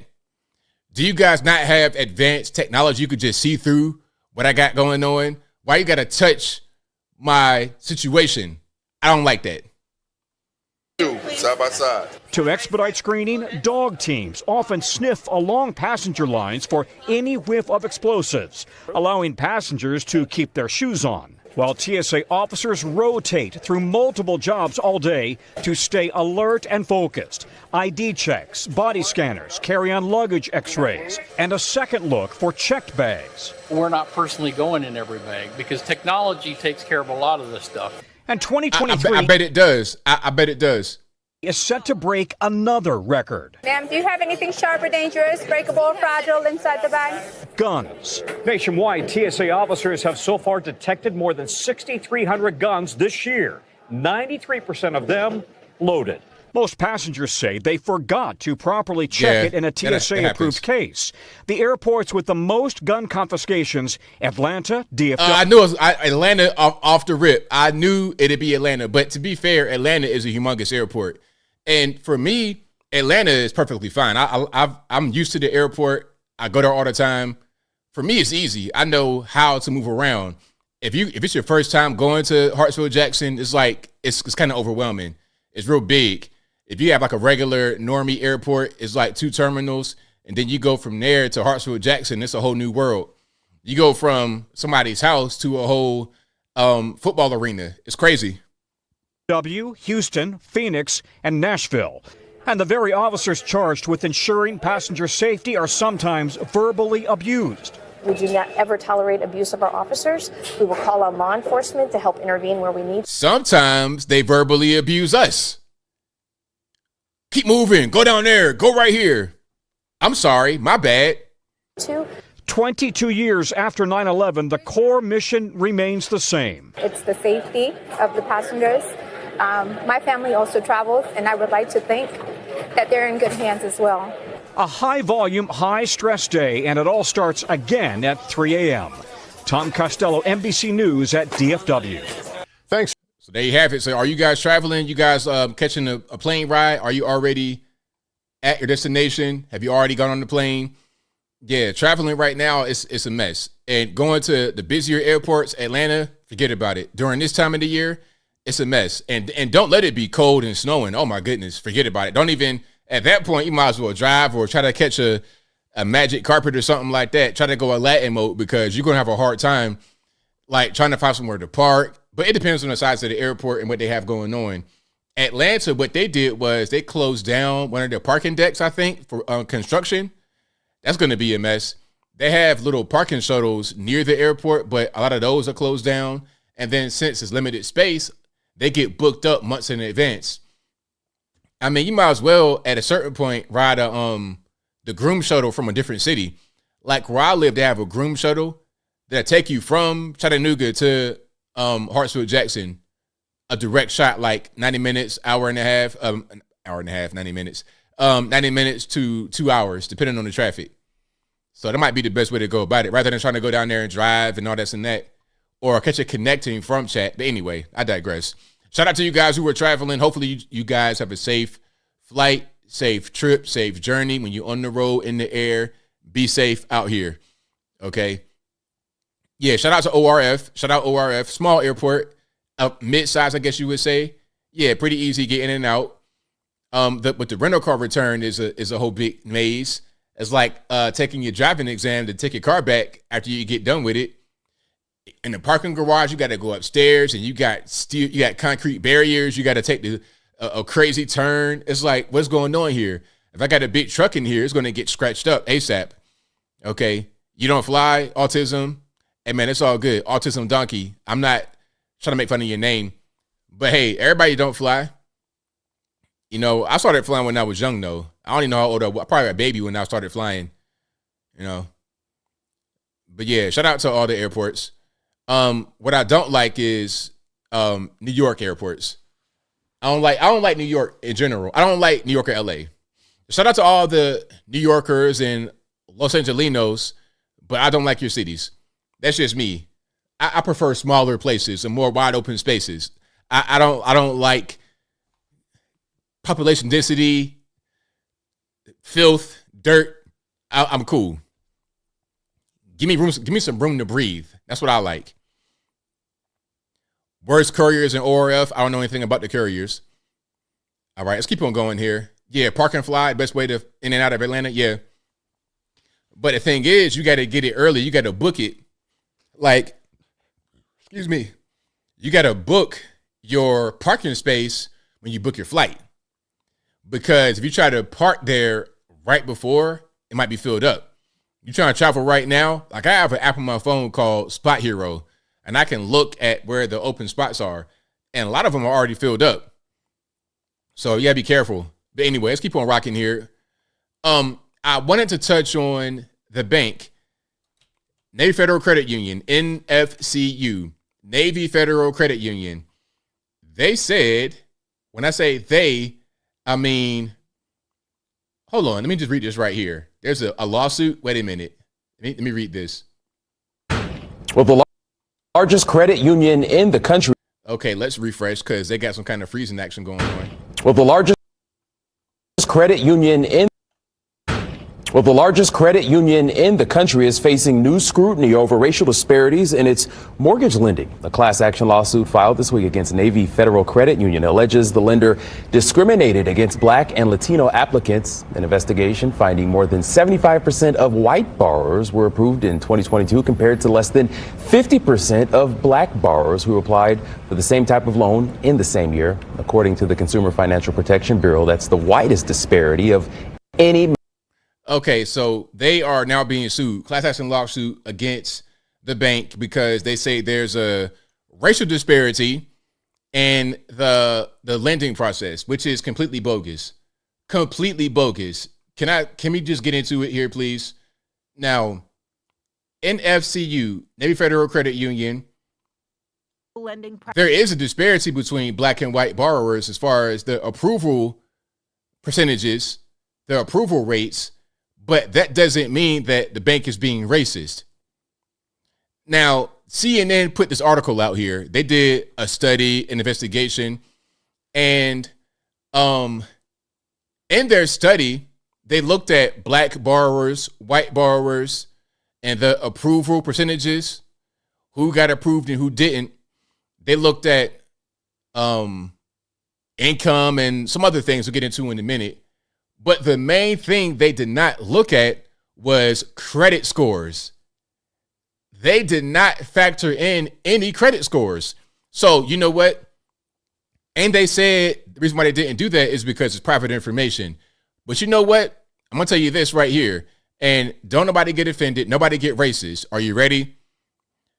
What they would have found if they were able to compare credit scores of Black borrowers and white borrowers is that Black borrowers had a lower credit score than the white borrowers. And as a matter of fact, CNN even admitted to that in their own article. So it's not just me saying it. It ain't just a conservative guy or you hate Black folks. CNN are trying to make the assertion that there's some kind of issue here with Navy Federal Credit Union because of the racial disparity. But in their own article, they said that Black folks tend to have lower credit scores. And I got to find that right quick. I got to find that to show you guys that I'm not making it up. And if you like what you're hearing so far, please give the video a thumbs up, like the video, share the video, do all that good stuff. That'll help me out tremendously. All right. But again, the credit scores were not there at all. Matter of fact, okay, I found it. I promise you, I was not making it up, and here we go. All right. This is why I love reading. Shout out to all the readers out there. Now, this tells you the whole thing. This passage right here that I'm going to read. All right. Let's check it out. It says, let me zoom in a little bit more so you can see it on the screen. The analysis did not take applicants' credit scores into account because the public data released under the Home Mortgage Disclosure Act does not include credit scores due to privacy concerns. That means that at least part of the racial disparity could possibly be explained by differences in credit scores between white and minority borrowers.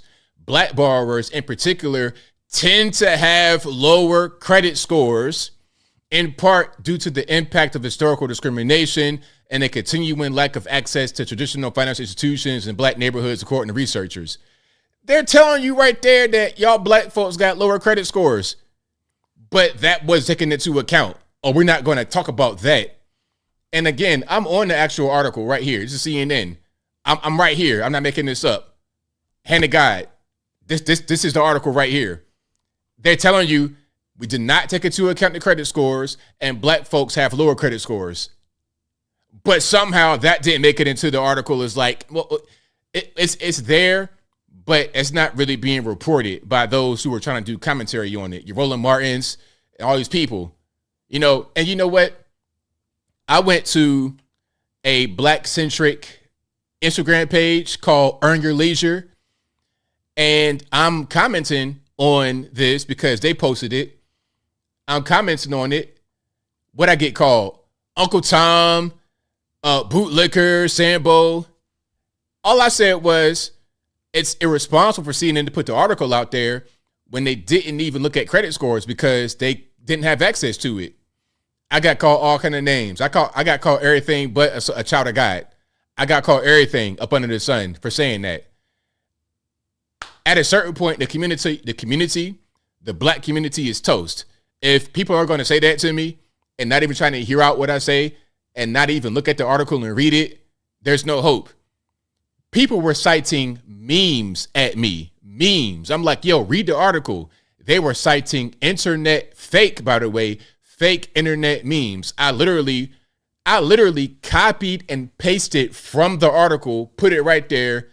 What I get called? Uncle Tom. Anyway, let's watch some of this.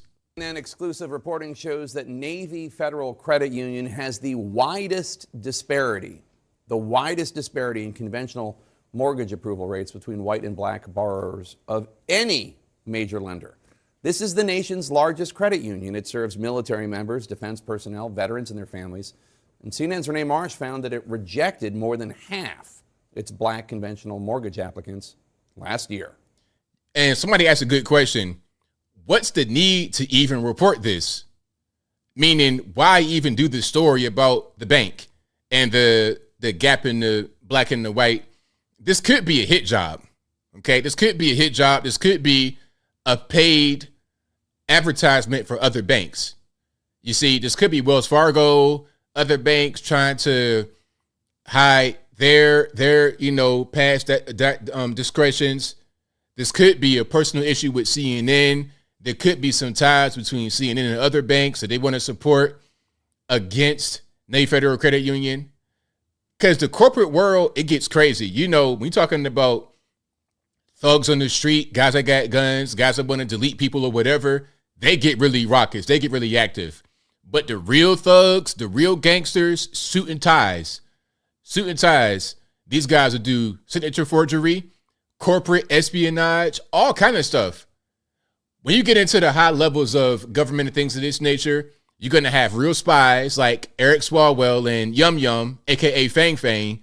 You're going to have that kind of stuff go on. So I would not be surprised if this article was written for the express purpose of trying to attack the bank. Literally attacking the bank. I'm just saying. But it really is a nice neighborhood, you know.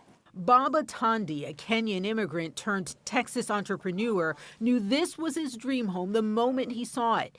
It's in a highly sought-after school district that his son so desperately wanted to attend for its basketball program. So how many homes did you look at before you found this one and said this was it? We had about 6, but this was the one that we all wanted, and we were all praying to get this one. Otandi's first choice for his mortgage was Navy Federal Credit Union. It services military members, defense personnel, veterans, and their families, and is the largest credit union in the country. I was the CEO of my company, so I had a pretty good income. Your credit was in the 700s. Mm-hmm. You had recently sold your house. Mm-hmm. You had $100,000 for the down payment, which was more than 20%. Correct. And let's pause right here, 20%.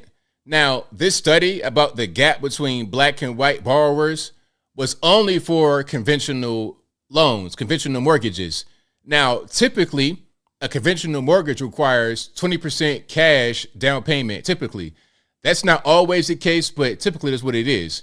So if your house costs $500,000, $500,000, you need 20% in cash. It can't be a loan. It can't be a credit card. It can't be anything like that. You got to have $100,000 in cash to put down for a down payment on a conventional loan. Typically, 20%, that's the minimum. Again, sometimes you can get it for lower than that, but usually you need 20%, as you just said.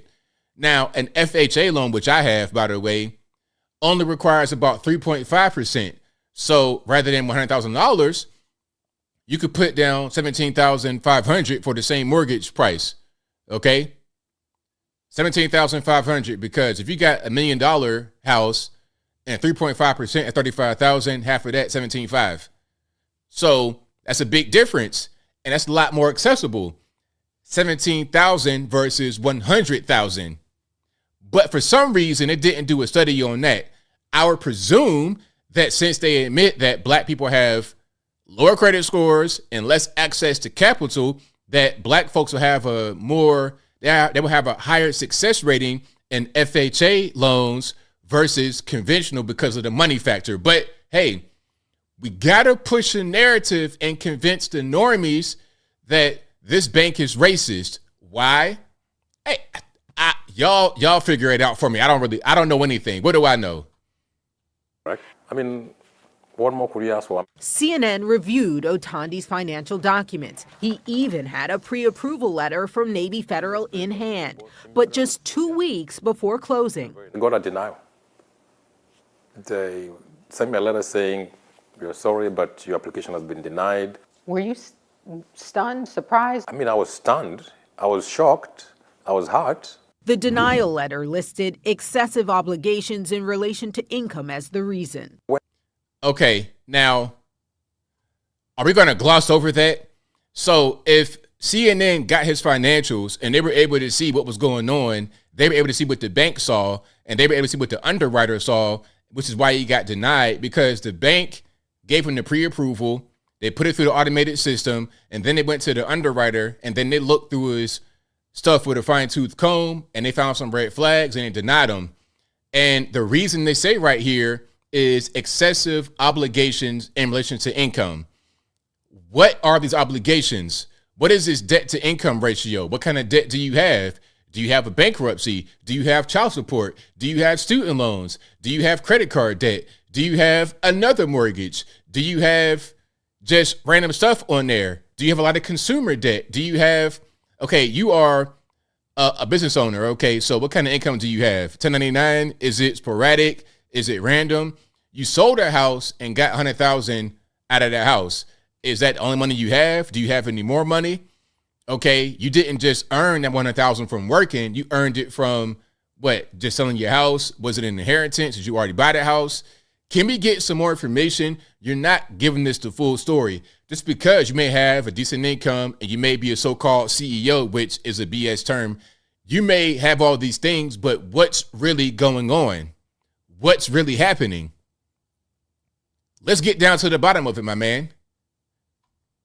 In relation to income as the reason. When they denied is when we came back and said, oh man, there's something else going on. And what did you think that something else was? Discrimination. But it wasn't just Otondi. Thousands of other black applicants were also rejected. According to a CNN analysis of federal consumer protection data, last year, Navy Federal Credit Union only approved 48%. That's less than half of its black applicants for conventional home mortgages. White borrowers were approved more than 75% of the time. It's the biggest gap among the top 50 lenders. The data also shows Navy Federal was more than twice as likely to deny black mortgage applicants than white ones, even when different variables, including income, debt, property value, and down payment percentage, were the same.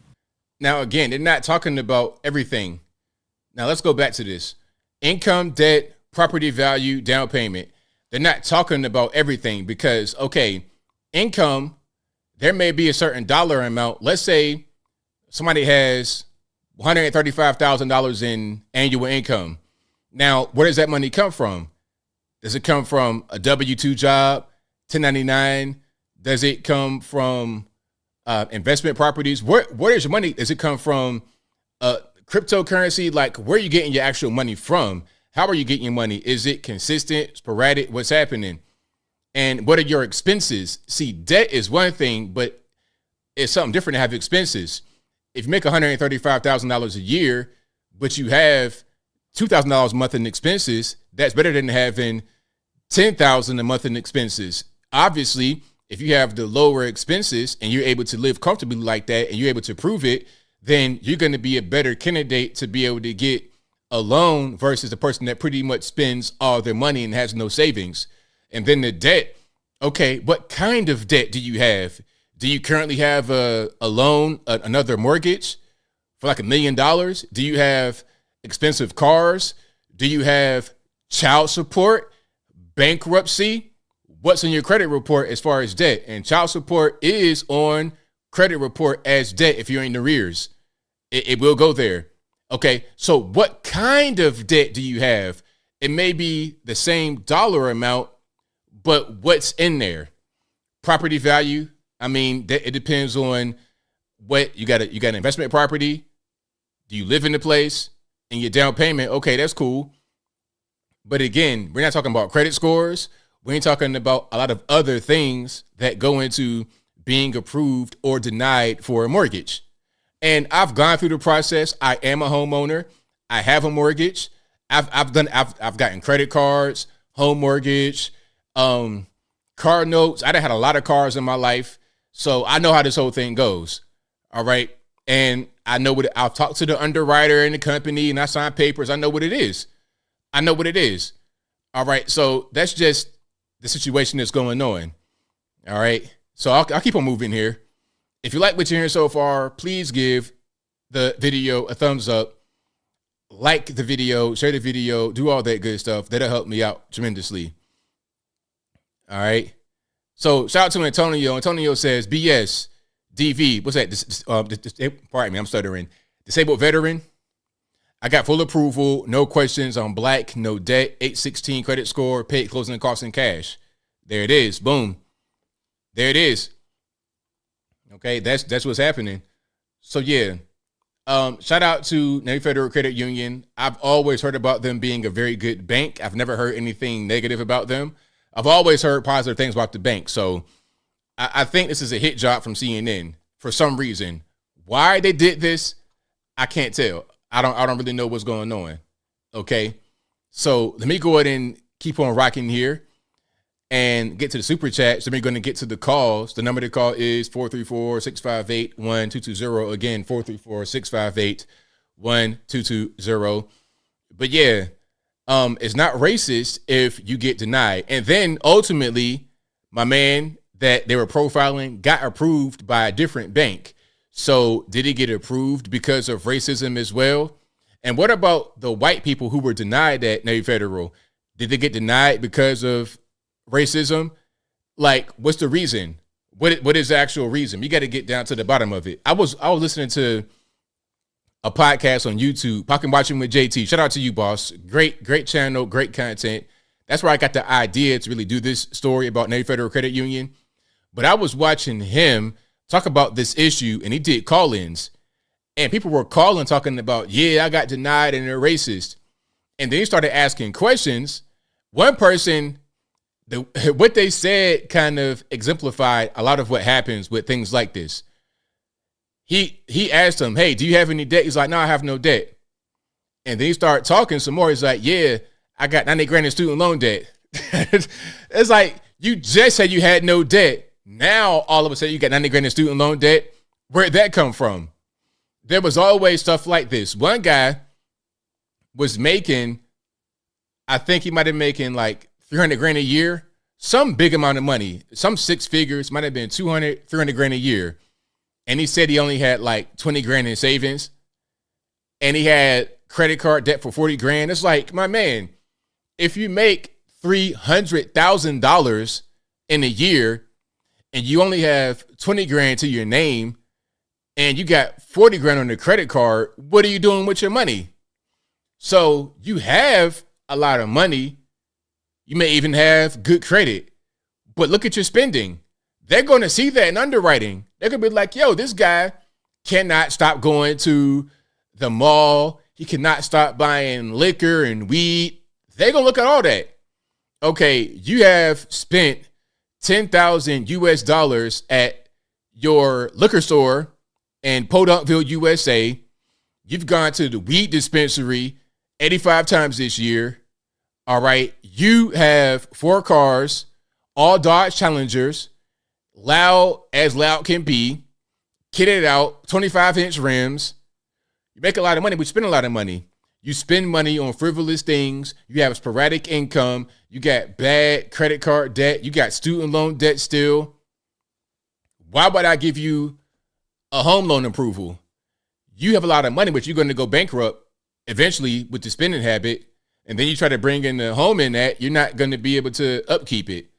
People, like, they try to get a house and they have enough for the down payment, but nothing to upkeep the home. No furniture, no nothing. They just have a house and that's it.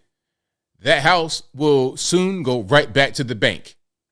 Right back to the bank. But I already knew what it was. When I got my house, I knew what it was. I had everything planned out for years I knew the whole process years ahead of time. I was trying to find a house when I was in my 20s on the low. I was going through the process back then in my mind, at least. So I already knew what it was.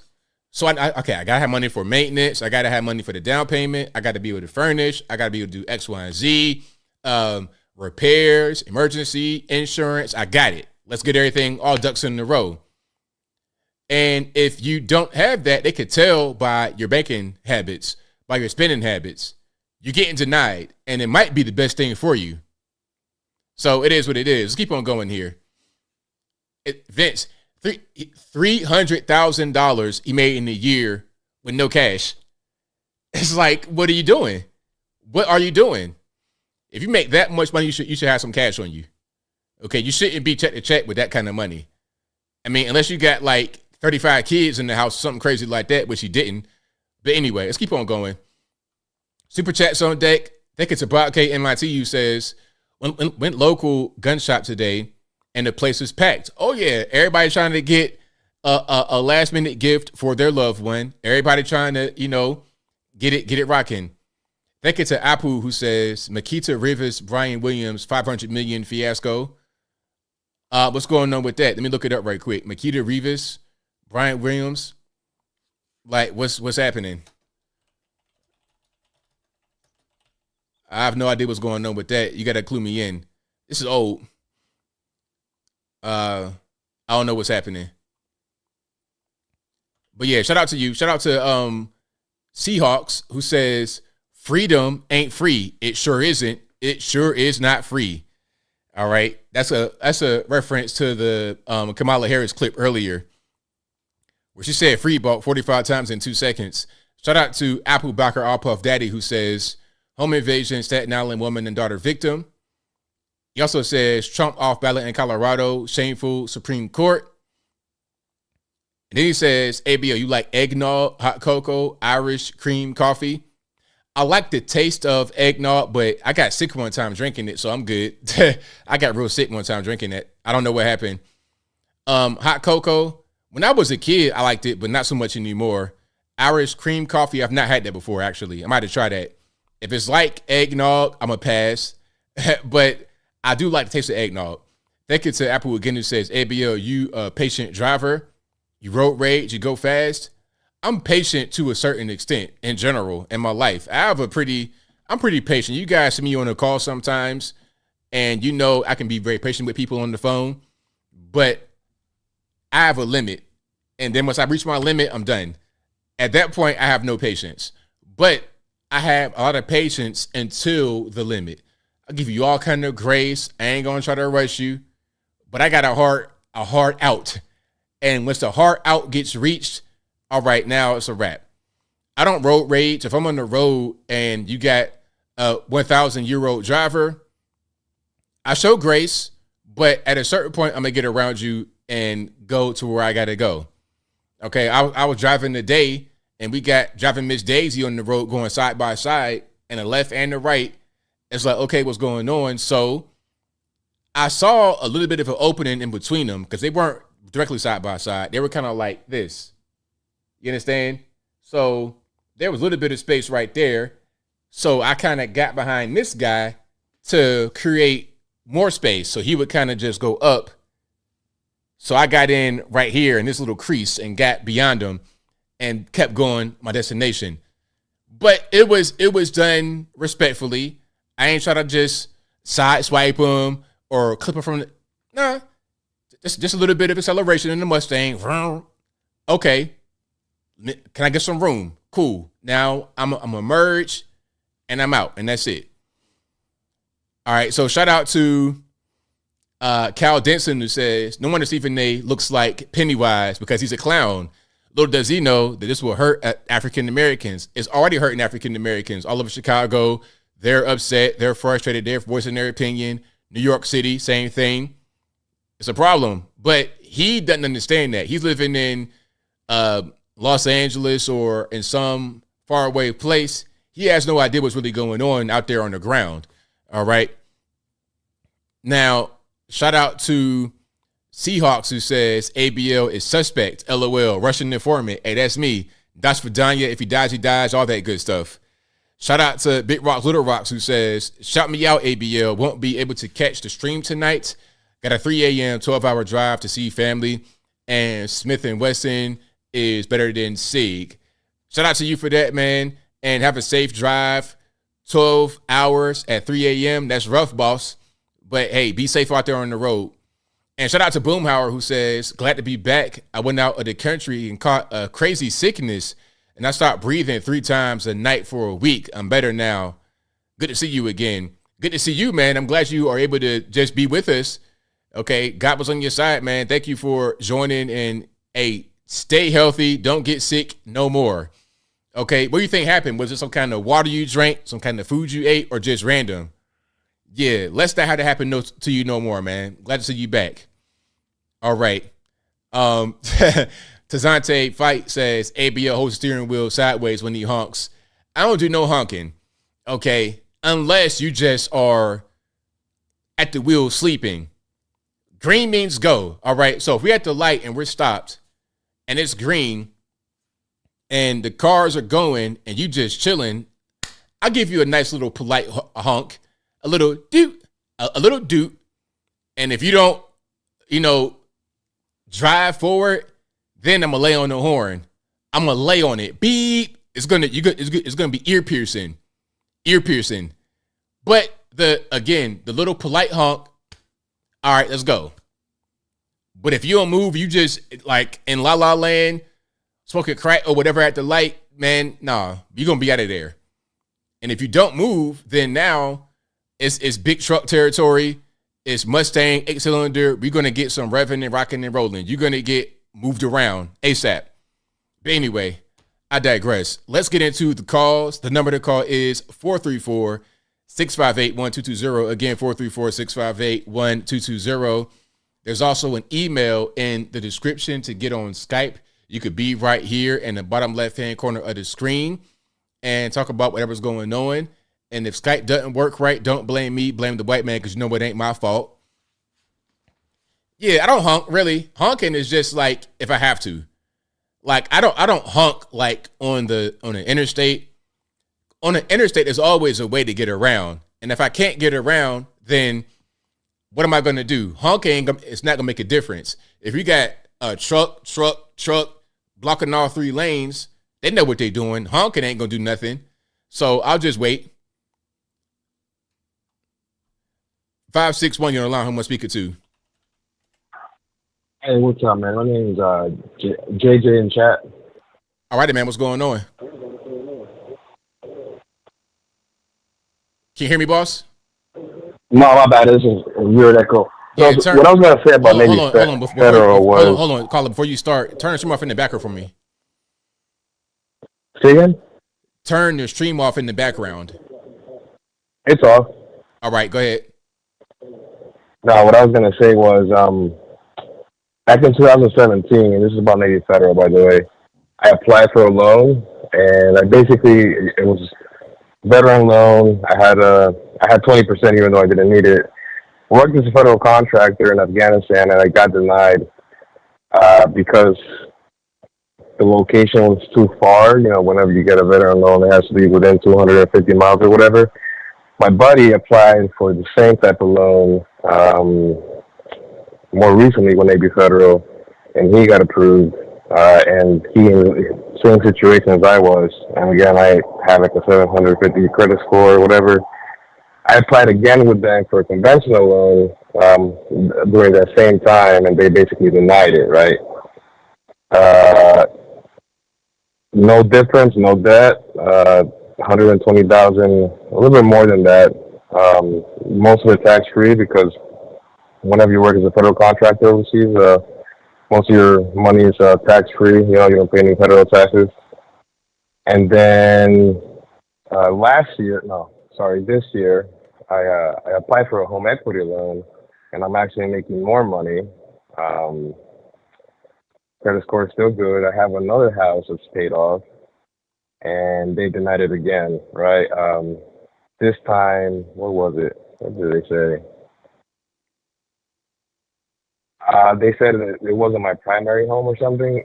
So the house I'm talking about is in New York. I live in Florida, and they basically said because it's not my primary home, they had to deny it, and I have to start the process all over again. Whenever they did that both times, my credit score took a hit by like the first time was like 30 points, second time was like 40 points. And again, I know multiple people that, you know, don't have a long Hispanic last name like I do, and they've gotten approved pretty easy. So I do know there, you know, black people and other Hispanics have gotten approved. I'm just saying it's kind of awkward to me. So here's a question. Do you think that you're being discriminated against? Do you think it's a thing where because you have a long Hispanic name that they don't want to give you money specifically because of that? Not necessarily. It's just maybe the people I was dealing with, but I do know. Look, I'm Hispanic. You know, I'm conservative. I love your content, by the way. You're doing an awesome job. I love it. I just find it extremely weird and awkward. I don't know if it was because of that, but you know, both times I know people in the same situation that I was. The main difference was the names obviously. I have a Hispanic first name, a Hispanic last name, which is super long. And I've been banking with them since 2008, so it's just weird. And then I talked to my friend who's a president of his own bank. And he told me, I don't know why they denied it. I should have gotten approved. And he was asking me if I wanted to use him to get that home equity loan. You know what I mean? So it's just kind of weird how even somebody who looked at my financials, who's a president of a bank, again, I'm not going to use any names because I'm not going to dox myself. Was it the same bank? Was it the same bank or a different bank? No, it's a different bank. But he's the president of his bank. So, and his wife is a real estate broker. So I mean, like I said, they looked at my financials. They know my situation, so they know for a fact that I can afford everything. So it's just, I don't know if the underwriters that the other banks have were just kind of weird or whatever. And again, me and my wife have the home in New York, which has over $280,000 in equity. And then we have a house here in Florida, which is completely paid off. And that one has over $500,000 in equity. So I don't know why I wouldn't get approved. Yeah, I mean, I can't really call it because I don't have access to your financials. I don't have access to what they do as far as their process to get approved. But I think that when CNN put their article out, they didn't have all the information either. So it's hard to just say, well, it's discrimination without having all the facts. They didn't have credit scores. They didn't really have a whole lot. So I think once you really get into it and look at all the factors and kind of peek behind the curtain at the underwriting and everything else, you're able to get a better picture of what's happening. But without that, all we could do is speculate. And I don't think it's right, not saying you, but I don't think it's right for others to speculate and say that it's racism without really, really knowing what's happening behind the scenes. I don't want to call it racism. I just call it selective, I guess, lending, you can say. Yeah, I mean, I'm not saying that you're saying anything. I'm just saying others are saying that it's racism. So I don't think that's right. But again, to even understand anything that's going on, we got to get down to the bottom of all the information, everything, not just, income, and you got to look at everything, your spending, your debt to income, the whole situation, the whole history. So when I was in Afghanistan, I had zero spending because obviously, the State Department took care of everything, and they paid for living, they paid for food. So all I really paid for was any stuff that I wanted to buy, and I didn't really buy anything. I'm a recluse, as people want to call it. I really just stay to myself and go to the gym when I get the chance, and especially in the State Department security contract, you know. Like I said, it was just weird that another person, same time frame, back in 2017, and then again now, only difference was names, and we both had the same jobs, and we both were trying to use Navy Federal. Hold on, I got a question. I have one question just to get a little information. Do you have any kids? No, I do now. I didn't back then. Okay, and the other person? No, I had no kids. Were you married? Nope. Was he married? Nope. Okay, I still need to know more, but thank you for calling, man. I appreciate it. Yes, sir. You have a good day, man. Same to you, man. Yeah, so I think that, like I said, there's more that goes into it. I can't really. CNN doesn't really know what's going on. I don't know what's happening. So to write an article insinuating racism is irresponsible because you really don't know. You could just say, "Oh, that's suspicious," but to write an article, you're putting news out there that says that they're racist. I'm not saying my man was saying that. He's just like it's kind of fishy, but they're putting race in it, and that's irresponsible. Let's keep on going. Let's go to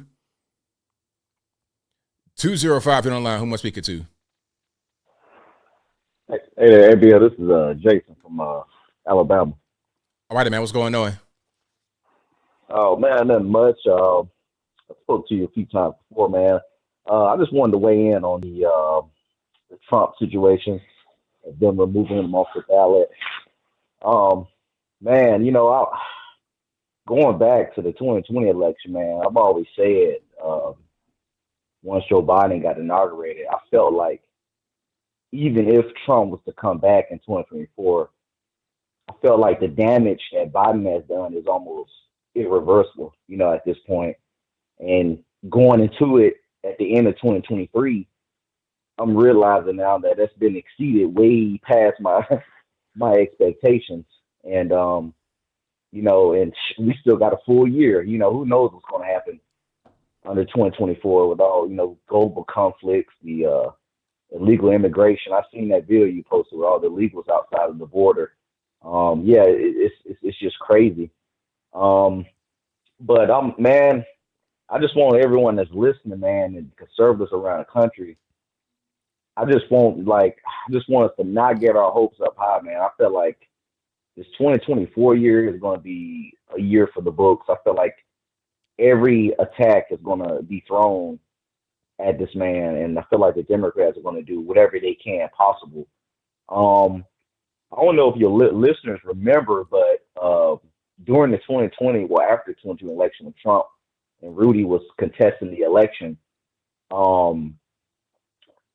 Texas had sued Pennsylvania and Georgia, and I think Arizona for breaking their election laws because they had judges change the election laws when it was supposed to be the state legislation, according to the Constitution, that can be the only body to change the laws. So Texas was like, you know what? Since y'all didn't do the elections properly, y'all are now affecting how we do elections, like our due process with elections.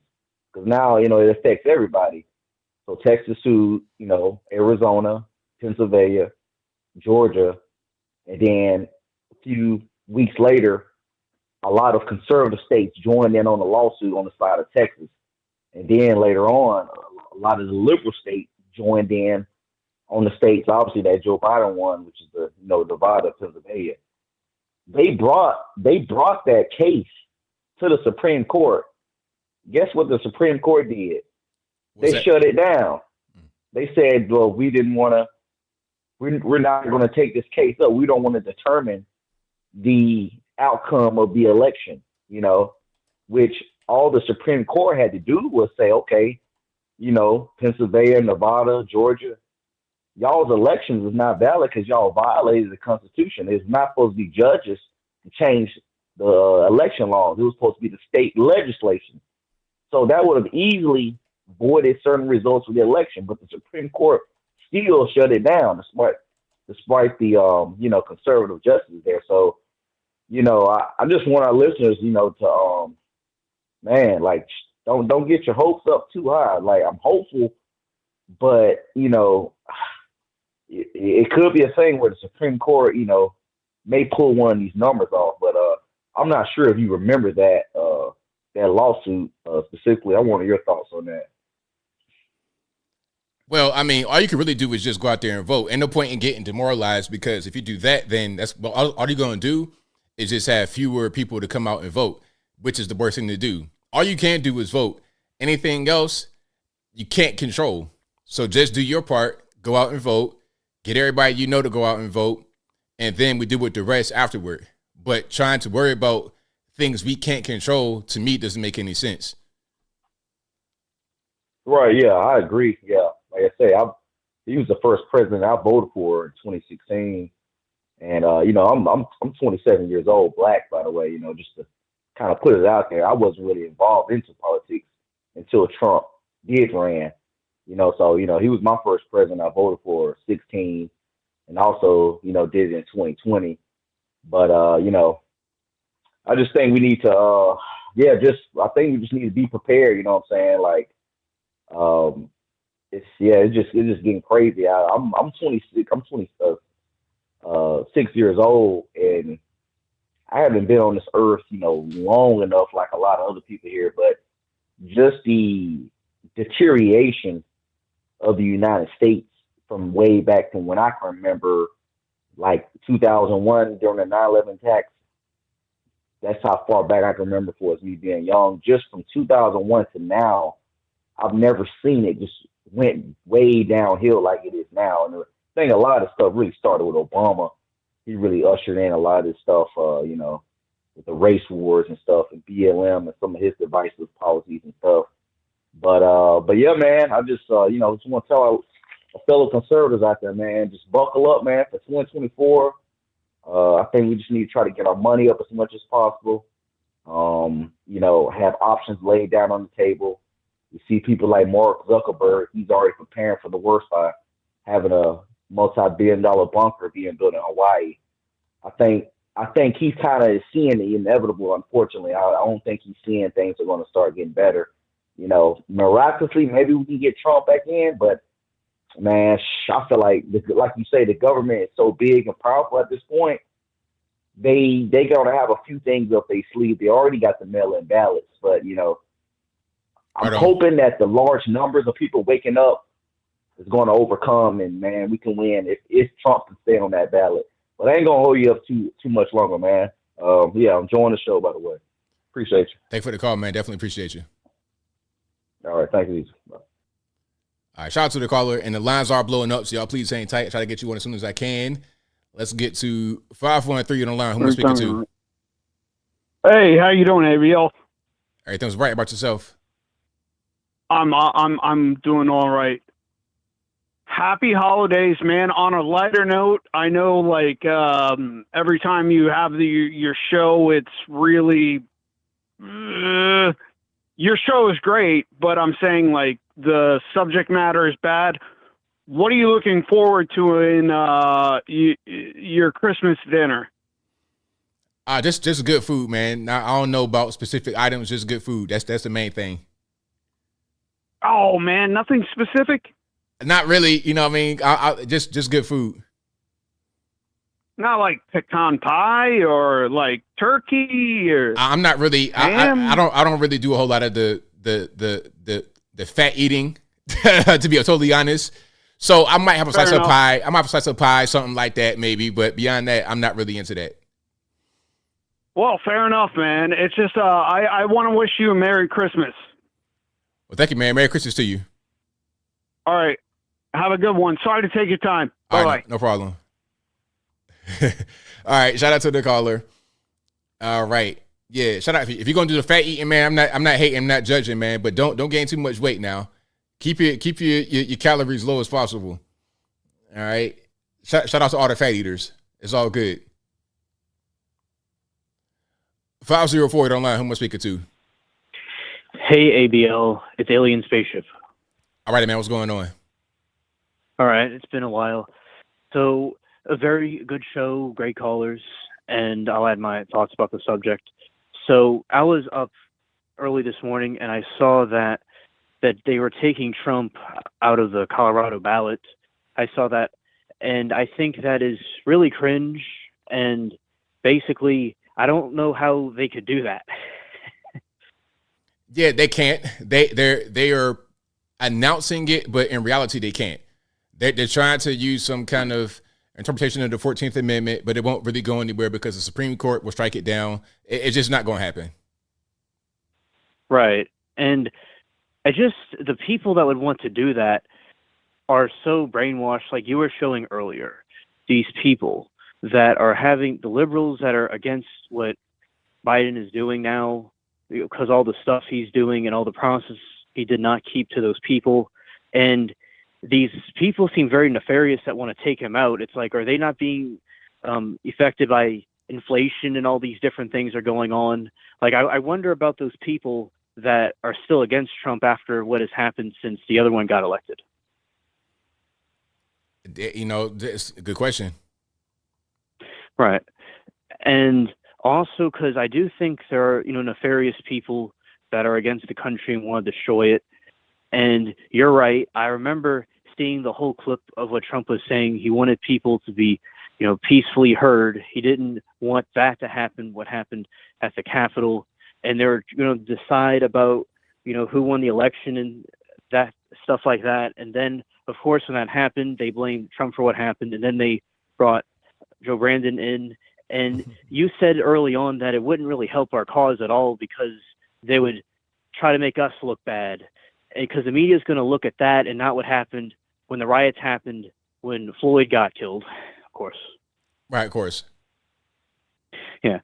So I do think that it's good to expose what the news is doing because they keep on lying and twisting things, so they cannot hide the truth for long because people are starting to wake up on the right and the left about what's going on. And also, I agree. I remember I'm 25. I remember 2001 and that time back then, and things are much different back then. And as time progressed, everything went downhill, and with society and our country and economically, yeah, it absolutely is very different than it used to be in America. Yeah, things are much different, and it feels like things are changing a lot more rapidly. Technology, a lot of other things are involved, but things are much different for sure. Yes, I do like the technology. I think it's very useful, and that is a very positive thing. Now, some people may not be able to handle it, and some people have issues with it, but I do think it could be used for good, like we're talking right now through YouTube and this. So that is a positive thing about it. And basically about you were talking about the financial stuff and how people were telling you that you were being against the black people when you were just saying the truth about something. Yeah, I do think that some people are emotional, and I'm white, but I lived in a black area, and I also care about the black community too, obviously. And when some of the liberal ones will tell me that I'm against black people also, and I'm just pointing out a fact. Right. It's hard for me to really get beyond that because people have to have this wall up, and they refuse to hear anything. They'll just say, "Oh, you're racist. You hate blacks." It's like, nah, I'm just saying that 2 + 2 is 4. Just understand these facts, and they just refuse to hear. So some people I just don't really try to waste a lot of time on. I'm here for those who are trying to listen, those who have an open mind and an open ear. Absolutely, ABL. I remember when I would talk to people, and some people are just, it's like talking to a brick wall, and Jesus said to not cast your pearls before swine and dogs. So, yeah, that's what I've learned too, is just talk to the people that are open to listen and just let the other people go. I agree. Absolutely. And also, that is all I have to say for this call. Thank you for taking my call. Thank you for the call, man. Definitely appreciate you. Okay, bye. All right. Shout out to my man, Alien Spaceship, for the call. Most certainly appreciate him. And shout out to you guys as well for being here. The number to call, you know what it is, 434-658-1220. Again, 434-658-1220. The phone lines are blowing up, so y'all please, please, please hang tight. I will get to you ASAP. All right, Tariq, what's going on? Hey, ABL, man. Yeah, man. It's crazy. Everything they accusing Trump of, man, they are doing themselves, man. And I'm not even shocked that Colorado Supreme Court thing because I think that is designed to spread across the country. The same way once Alvin Bragg in New York convicted Trump, look at what happened. It spread it across the country, man. I'm hearing rumor that California is next or something like this. The thing is, man, the ball is going to be in the Republican court because, the liberals are so corrupt and they have a lot of corrupt establishment and institutions. So there's not going to be any lawsuits launched against Colorado. Nothing is going to happen to them. I haven't watched a single piece of liberal media. I don't care what CNN has to say. They're probably all praising them. All the dumb liberals are probably praising them too. Because I'm going to tell you this, ABL. This type of stuff will only happen to an American president that really serves as a threat to the system and actually put American interests first. This is never going to happen to like Nikki Haley or Chris Christie. You know what I'm saying? These type of guys, and black folks was at like Barack Obama was so revolutionary and the white supremacist system hated him. But yet this man is living a fruitful life. No court system's coming after him. Nobody's trying to throw him in jail. He's getting endorsements. He's getting speeches. He's putting out BS on Netflix. You know what I'm saying? If you are a true threat to the system, people are going to stop and try to shut you down. But like I said, man, there are unfortunate elements in the Republican Party that hates Donald Trump, who does not want him as well. All they care about is war. They don't care about anything. These are, the McCain factions, the Mitt Romney factions. I'm saying that Nikki Haley is 29% in the polls. I'm like, it's like, man, like, what are we trying to do? Like, go backwards? How the heck is Nikki Haley 20? How is she second behind Trump? You know what I'm saying? Like, that is crazy. I would at least have a little bit more faith if it was Trump, Vivek, and then Ron DeSantis. But how the heck is it Trump and then Nikki Haley is 29%? I'm like, it makes me think, like, is the Republican Party serious right now? You know what I'm saying? Like, as much as we talk about how liberals listen to the media and they just swallow the media whole, lies, hook and sinker, you think a Nikki Haley's going to sit there and challenge power? She ain't going to do nothing. She going to get in there and act just like Joe Biden. If not, we will, man. In fact, I think Nikki Haley will probably be worse than Biden on foreign policy. We will probably be at war with Russia. Like, I don't trust that woman. But you know what I'm saying? Like, it is these many elements in the Republican Party, which I feel like they're not going to do anything but just sit down and watch, man. Because if the Republicans had a fine, they either need to start starting some lawsuits, going to the Supreme Court. And if that stuff don't work, if they, stop letting Democrats set the tone, start taking Biden off of these ballots. You know what I'm saying? Like, start fighting fire with fire. Like, I'm sick of the Republicans being on the defense all the time where the Democrats is just doing all these offensive plays, all these stupid lawsuits Trump is going through, man. And I'm not seeing excuse me, I'm not seeing a lot of pushback from the Republican Party, man. Even the Republican debates, don't have no more debates on these stupid liberal networks. They don't like you. Like, I do agree with Vivek. Have Tucker host it. Go on X. Go on Rumble. Like we need to start creating like a separate parallel comedy from these liberals, man, because these people are dirty. And they lie, man. Like I said, they are cry bullies. They cry while bullying you at the same time.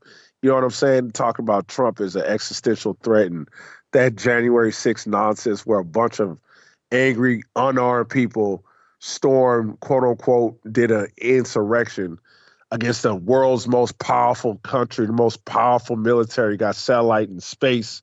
And that was like, these clowns are comparing that to like a 9/11 or Pearl Harbor. I mean, these people think the American public to be stupid.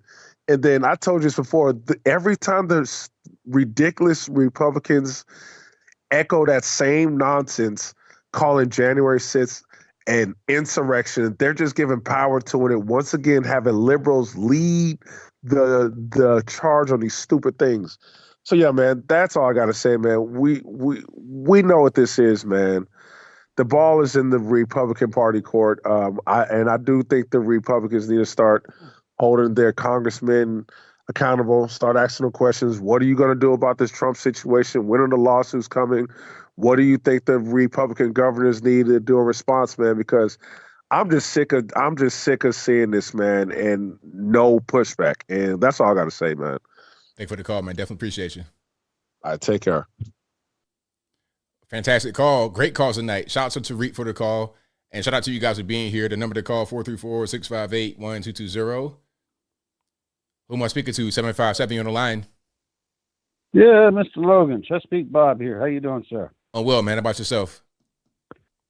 Been a rough year. Yeah. Yep. But anyhow, I sent you that super chat earlier because I got up this morning. I'll be honest with you, I was mad, okay?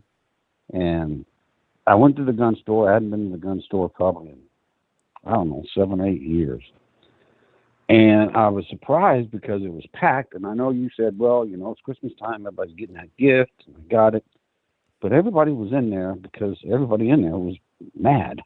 And they were all buying guns because of what happened with the court out in Colorado. And I was wondering, maybe you do, but do you think the people in charge really understand the mood of the people in this country and just how really volatile it is right now? I think they do. And I think the Colorado thing was done in part to inflame it, because what they want is January 6th part 2. And this is a thing that I saw happen back in 2021. I already knew it was going to happen. I knew that they were going to try to flame people up, get them to go out there and act a fool. They had the feds out there inciting it, Antifa inciting it, and regular folks out there just getting caught up in the mix. They want the same thing to happen again, so then they could say, see, this is what Trump does. These are his people. This is the second insurrection. He does it every time. They want to use that as a way to scare regular people off so they don't come out, they don't vote, and they vote for the other guy. It's a fear tactic done to try and change the way the outcome of the election is. Well, you may be right, but I'll be honest, I'm one of the guys scared. That's the whole reason I went to the gun store today. I went up and they didn't have any ARs, okay? Didn't have one. And I asked the guy behind the counter after I had to wait, 30 minutes to talk to the guy. And he says, we've got a back order of 6 months on an AR. Wow. I'm like, I'm not real hopeful about what's going to happen the next month. And so I ended up getting the shotgun that they had there. Well, I'm just saying that there's a lot of angst in that gun store. Yeah. And to be honest with you, I'm a little bit, I'm not going to be going out and making a fool of myself. If somebody comes to my house, you best bet I'm going to be ready. Right. Absolutely. And I think a lot of people are that way. Oh, definitely. And I think that should always be the case, regardless of when, regardless of what's going on. I had a bunch of guns before the terrible boating accident, but, if I had my weapons, if I had my weapons, I'd be the same way. It's like, hey, I'm all about peace. I'm all about love, positivity. But if someone comes at me with a different ideology and they want to infringe on my space, well, I have an equalizer, a peacemaker. Yeah. I can't even watch the national news anymore. I watch these college kids protesting, against Israel, and they were saying, "Oh, we're free Palestine." And they're not free Palestine; they're pro Hamas, and they want Israel wiped off the map. And I'm just looking at them like, where are these kids' parents? I just want to smack them upside the head. But that's just me, and that's why I don't watch the news no more. But I did actually, after I've been listening to you now for about 5 years, I actually sent you an email. I don't know if you got it or not. Did you? I'm not sure. I get a lot of emails. I know you do. This one was to your contact, ABL, or Anthony Brian Logan. And basically it said, look, if you ever come out back home, and you know where home is, you know where my home is, I wanted you to have my contact information, Because if ever you come back home and you got a down night, I'll take you out to Freemason Abbey. We'll get steak and lobster and do it up big time. Right on, man. Absolutely. Look for that email and let me know that you got it. I got you. All righty, sir. Well, you have a good night and a happy New Year. Same to you, man. Merry Christmas. Yeah, same to you. Bye. All right, shout out to Pete, Bob. Yeah, like that's what they want us to do is to get all angst, and they want us to do that, but don't do that because that's exactly playing into their hands. Don't do anything like that. Just keep everything cool. 857. Okay, I was a little bit too late to the trigger on that one. Let's keep on going here. 808. You're on the line. Who am I speaking to? This is Antonio. What's going on? Not too much, man. What's happening? I wanted to talk about that caller. JJ, that talked about Navy Federal. Okay, go for it. Okay, the only thing I got to say about that, I am a disabled veteran, and I retired from the military, and banks were throwing houses at me, trying to get me to get one. Like, it wasn't impossible. The only thing I think was shady about the process, it wasn't race, but I did think in escrow and other little places, they were like nickel and diming me. Like, until I bought the property, it was like, oh, we need $1,500 for this. We need another $3,000 for this. Oh, yeah. We need another $4,000 on this. Yeah. And then I paid off the whole escrow. I don't know, that was like $40,000 or $50,000. And then I got the house. Like, it was no problem. I got the keys. I met my realtor. He gave me the keys, and it was mine. So it's unfortunate what happens to some people, but I definitely think it is not racial in any kind of way. I was single. There was like really no reason to give me a house. I was single. I didn't have any kind of family. I have excellent credit. I paid all my bills all my life. I had the cash up front, and they gave it to me. Like, there are so many opportunities for veterans, and all you have to do is look into them. I promise you, for everybody that's listening, shout out to Bina for her comment. But if you get with veteran services, they'll find you a house. You there, boss? Mm-hmm. Yeah. I'm here. Now, are you black, white, Hispanic? What's your race? I'm black. Well, there you go. Say you black, disabled veteran, and they throwing houses at you. You just went through the process, paid your money, and it was yours. Pretty much. So it's unfortunate for some people, but I think everyone gets what they deserve in life. I mean, I'm 46 years old. I'm retired. I'm going to die a millionaire. I got a pool. I got a 3-bedroom house, 2 baths, a forest, a cow pasture in my house, because I tell everybody I'm just a poor farmer from East Texas. Right. So, yeah, I mean, I don't know. I just wanted to clarify that with people who are listening, if they think loans are racist or something. I'll be like, no, look at your history. Look what you've done. Even like you said earlier, like I was thinking about that when I was like in my 20s. Mm-hmm. Just trying to plan it out. And I had younger friends when I was in my 20s and 30s. They already owned 2 or 3 houses by that time. I was like, man, how are you doing that? Like, I didn't even want to take the risk on anything like that. Right. So I waited my time, and I got what I wanted. And I don't want to hold up anybody else. So thank you. Thank you for the call, man. Definitely appreciate you. All right. Thank you. All right. There he is, 46, this disabled veteran, and was able to get his home, no problem, paid his money, and then he's out of there. So, you know, really, it's hard to really determine what would disqualify someone, why somebody would get denied without seeing everything. And be like, unless I'm the underwriter, I don't really know. So I can't say one reason or the other is the reason why you got denied. I have no way of knowing that. Let's keep on rocking here. 470, you know, line, who am I speaking to? It's hard to really go to a 7-Eleven or a Dunkin' Donuts unless you have a slight Indian accent. I'm not joking. Oh, I get it. Hey, ABL. All righty, man. What's going on? Hey, it's Craig from Wild and Wacky Atlanta, where anything can happen anytime. How you doing, sir? I'm doing well. About yourself? Oh, my God. There's so much going on. That drunk driver that hit Biden's motorcade? Yeah. Yeah, he's an Atlanta driver. Yeah.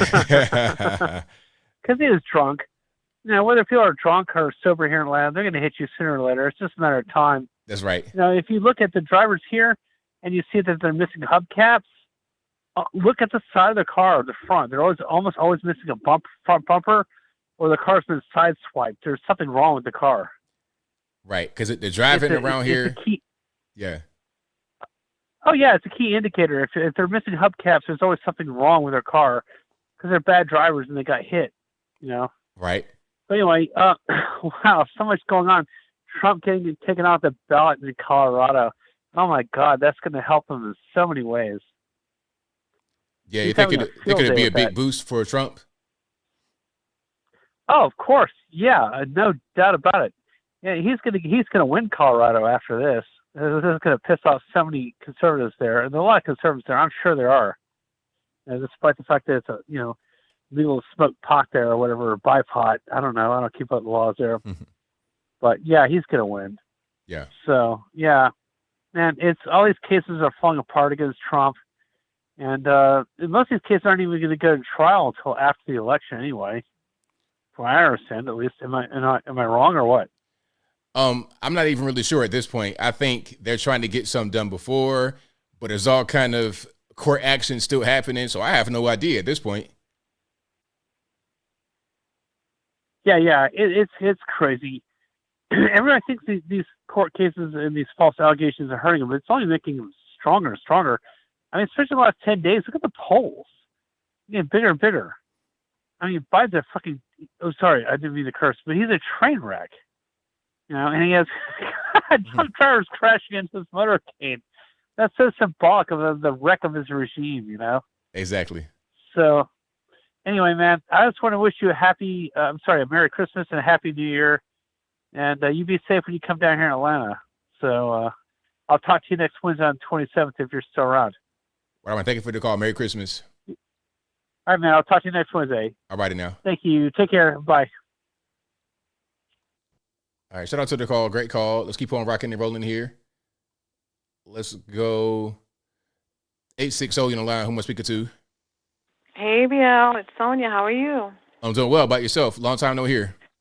I know. I'm just over here in the sucky city of New York where on any given day, planes crash into buildings. Oh, man, that was crazy, wasn't it? He sounds illiterate half the time, but he walks into press conferences to Jay-Z's Empire State of Mind, and I guess that's all that matters. I guess so. That's all we need is a symbolism, bread and circus. Did you hear him during a Juneteenth celebration? He referred to himself as Kunta Kinte. No, he didn't. Really? I'll tag you on YouTube if you want to check it out. It's a short clip. He sure did. But you know what? His counterpart over in Chicago, Brandon Johnson, I think he wins the Progressive Puppet Award because he stays on course with his liberal gibberish on the migrants. I mean, let's give credit where it's due. When it comes to the Democrats and his overlords, whoever he's working for, he understood the assignment. Oh, definitely. He will say whatever he needs to say. It can make no sense in the world. It doesn't matter. He's going to say it. And if Biden were to get in, God forbid, or the Democrats, he might even get a job now in their cabinet because I think he's doing a good job for them. He's auditioning. He's letting them know I'm with you all the way. Right. Now, can you educate me on Stephen A. Smith? Why is he chiming in on anything to do with the border, or ESPN for that matter? To my knowledge, he's not even from Texas. Yeah, he's from New York, I don't know why. I think Stephen A is talking about pretty much everything. He has a podcast that I think is okay. Yeah, so he's talking about relationships and pretty much they got him talking about whatever. It could be a movie that comes out. It could be anything because ESPN needs him to just keep the network afloat at this point. And the podcast is with ESPN, or he's on his own? I'm not exactly sure. If you were to get me to guess, I would say that ESPN is funding it because it doesn't appear to be just him in his house. I'm seeing some professional graphics and things of this nature going on, so I'm thinking it's probably funded by them. You said he was washing the windows too? Washing the windows, out there being a parking lot attendant, doing everything over at ESPN. The thing with him is that he's notorious for flapping his gums on things like the Me Too cases or gender pay gap stuff before it's even proven in court, hence only suspicion. Right, exactly. And he said that people will get stopped now, and because of the Texas law, because they're speaking Spanish. When we have people coming in here from all over, as you pointed out earlier, from different countries, speaking all different languages, and young adult males with no women and children. He has no idea what he's talking about. He has an idea in his mind of what an illegal alien is. He thinks, that exposes his own racism. He thinks that an illegal alien is a Mexican. Mexico. Yeah, that's all he thinks. He doesn't understand what's really happening. So really, he shouldn't even comment on it. He should do a little bit of research and understand the situation before he comments. He's terrible. Now, this is a silly question, and it's regarding your last stream. You shared a story of Instagram models, air quotes, they were running drugs? Yes. Did you say she's 5'2", but I want you? I think I might have been talking that might have came out. Yeah, I'm pretty sure I did say that. I played Lloyd's album to Decatur where it's greater, but I think he said she's fine too. Not 5'2", but... That's one of those urban legends, one of those myths. We don't know what's going on. And now I'm going to end with Zuckerberg's bunker news. Now, forgive my ignorance because this is in Hawaii, and I was thinking about volcanoes. They're not a concern at all? I would presume that would be a concern. I'm not sure about that specific island where he is, but I would presume that that's going to be an issue. And if it's a volcano right there, that could definitely damage the bunker. I want to know what Oprah, Jeff Bezos, and Elon Musk bunkers look like, because for sure they have the same. Oh, absolutely. No, ain't no doubt about it. Okay, so I'm going to leave you with a question, and you can answer when I hang up. You're given the bunker of your dreams, okay? It's free of charge anywhere in the world, but the condition is you have to take one of these women with you. You ready? All right. Tanya Chutkin, I think that's her last name. And let me know if you know who she is. I think she's a federal judge in one of the Trump cases. Okay, I know. Tanya. Okay. Fannie Willis, and Letitia James. Oh, my goodness. Okay. Think about it. Yeah, I'll let you go and I'll listen, all right? All right. Thanks for taking my call. Thanks for the bye. call. Wow. You know what? If I got to be in bunker with one of those women, I might as well just not even go to the bunker. At that point, just take me. If the bomb is going off, I'm going to just stand outside and be like, hey, man, just if I'm going to go now, just take me now. I'm not going to the bunker. But, yeah, I'm good. I don't even know. Fannie Willis, absolutely not. Letitia James, man, look, life ain't worth living. The other lady, I think I remember her name, but I can't really picture her face. But I'm good. I'll pass. At this point, I just roll a dice. If the dice come up, 1, 2, or 3, I pick one, and then so on and so forth. I just roll the dice. It don't even matter. But I'd rather not. All right. So shout out to Sonya, and let's keep on rocking. 773, you're on the line. Who am I speaking to? ABL, it's retired Chicago police officer Fred. Thanks for taking my call. I know you're short on time, ABL, so I'll be brief. ABL, they're throwing everything, including the kitchen sink, at Trump because they're so afraid of Trump. They're scared of him, and they just want to not have him run for president. They don't want him on the ballot. And these are smart people in Colorado. They know that they can't say that he was part of an insurrection. He was never convicted of that. It's never been an insurrection. It wasn't proven to be an insurrection. It wasn't an insurrection. It was simply a riot. That's all it was. It was a riot that got out of hand. just like there were riots in Chicago and New York and everywhere else. But this riot took place in Washington under very nefarious circumstances because the left may have instigated a lot of it. The thing is, ABL, we have to somehow do some PR for Trump because people now see what's happening and they're on the fence. They're still believing some of the things that have been said about Trump because if you control the news, you control people's minds. You do. That's what happened in China. If you don't find out through the news that something has happened in the world or in your country or in your town, you don't know what happened. It doesn't exist. And what the media, the left runs the media here. It does. And they have put out these lies about Trump over and over and over again that many people believe it. But the thing is that there is a dichotomy between what they believe and what they see. They want to believe Trump's bad, Biden's good, blah, blah, blah. But then they see high prices for gas. They see what's happening around the world with these conflicts. They see what's happening with the border. Some people I've seen on these little shorts, they like to blame Trump and say, well, it's because of Trump and the Republicans that the Democrats and Biden couldn't institute and do what they want to do for this country and turn around this country. And the Republicans and Trump are standing in the way. But more and more as time goes on, they see the truth. Because, back in, 30 years ago, 40 years ago, when the only media was the three big networks. And once Walter Cronkite, and for all of you who are too young, Walter Cronkite, was a huge newscaster, and he was touted as the most trusted man in America because what he said was gold. He was the one who announced JFK being assassinated. He was the one who announced the men landing on the moon. Once he badmouthed Vietnam, once he questioned Vietnam, the government knew that the war in Vietnam was over for them. Once the most trusted man in the country didn't believe it, they knew that people trusted Walter Cronkite, and once they trusted him, what he said was gold. And that's what was happening here with Trump. The left believes, all these lies about Trump, but now it's apparent to them that, it's all a bunch of BS. They've taken a lesson from Scientology.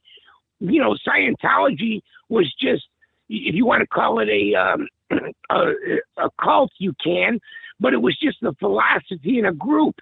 They wanted to be a full-time religion where they didn't have to pay taxes. And they bombarded the IRS and the government with lawsuit after lawsuit after lawsuit after lawsuit. And finally, because it was so disrupting, the government just gave in and gave them, a religious status so they don't have to pay taxes and they own all kinds of property. I mean, this is what they've done to Trump. They're bombarding him with all these cases. They're smart in Colorado. They know that that's not going anywhere. The Supreme Court would never allow you to take Trump off the ballot, but yet you're going to make him go to the Supreme Court and have the Supreme Court listen to it and everything else.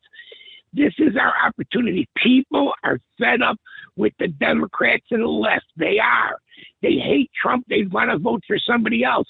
You can turn those people around. I don't know what we can do, ABL. Maybe you have some ideas, but we need to get some real positive PR for Trump and show, look what the country was like before. Look what it's like now. Do you feel safer or more in danger with the state of the union today, the state of our country today? Anyway, that's my 2 cents, ABL. It was a great show tonight, and Merry Christmas to everybody, and thanks for taking my call, ABL. I'll talk to you later. Thanks for the call. Merry Christmas. Thanks. All right, that will be a wrap for me. Shout out to you guys for being here. You guys are the best audience anywhere on these interwebs. I will be here Saturday, so if you guys have a little bit of time for your family, got a little bit of time to yourself, whatever you got going on, I'll be here Saturday doing the live show. So that'll be the 23rd. So you guys check on in. This is also a podcast you're listening to right now. It'll be available on your favorite audio streaming platform, whether that be Google Play, Spotify, Apple, iTunes, etc. Link for that will be in the description. If you just go to your favorite audio streaming platform and search ABL Live, I should pop right on up. So that'll be a wrap for me. Shout out to you guys for being here. I really, really appreciate y'all. And as I said, I'll be back live again on Saturday, same bat time, same bat place, 8 p.m. Eastern to right around right now, 11 p.m. Eastern Standard Time. And thank you guys for watching, retweeting, super chatting, whatever you're doing. I could not do this show without you. So I thank you. Shout out to all the mods for keeping the trolls in check. Shout out to all you guys for doing what you do, because I couldn't do it without you. Shout out to you guys on the Facebooks for watching. I really appreciate you. You guys help me out a lot. I'm trying to get the Facebook really cracking, rocking, and rolling, because I know 2024, it's going to be crazy. I told y'all about 2024. I said it. I was like, look, they're going to pull out all the stops. Colorado happened. All these other things happening. We got false flags and we got false news information from CNN talking about banks being racist. I told y'all this would happen, and it's only going to intensify as we get closer to 2024 election day in November. So y'all hang tight for that. I got super chats that I'm going to read out right quick. I think I might have some here. I think I got everybody. All the super chats. So again, I'll be back live again on Saturday, and I'm here every day putting out pre-recorded content. Check me on my social media, my Facebook, YouTube, not YouTube, you guys are already here. Facebook, Instagram, Twitter, not going to call it X, and the website anthonyblogan.com. That is ANTHONY, the letter B, LOGAN.com. But until next time, y'all be safe. I'm out, and peace.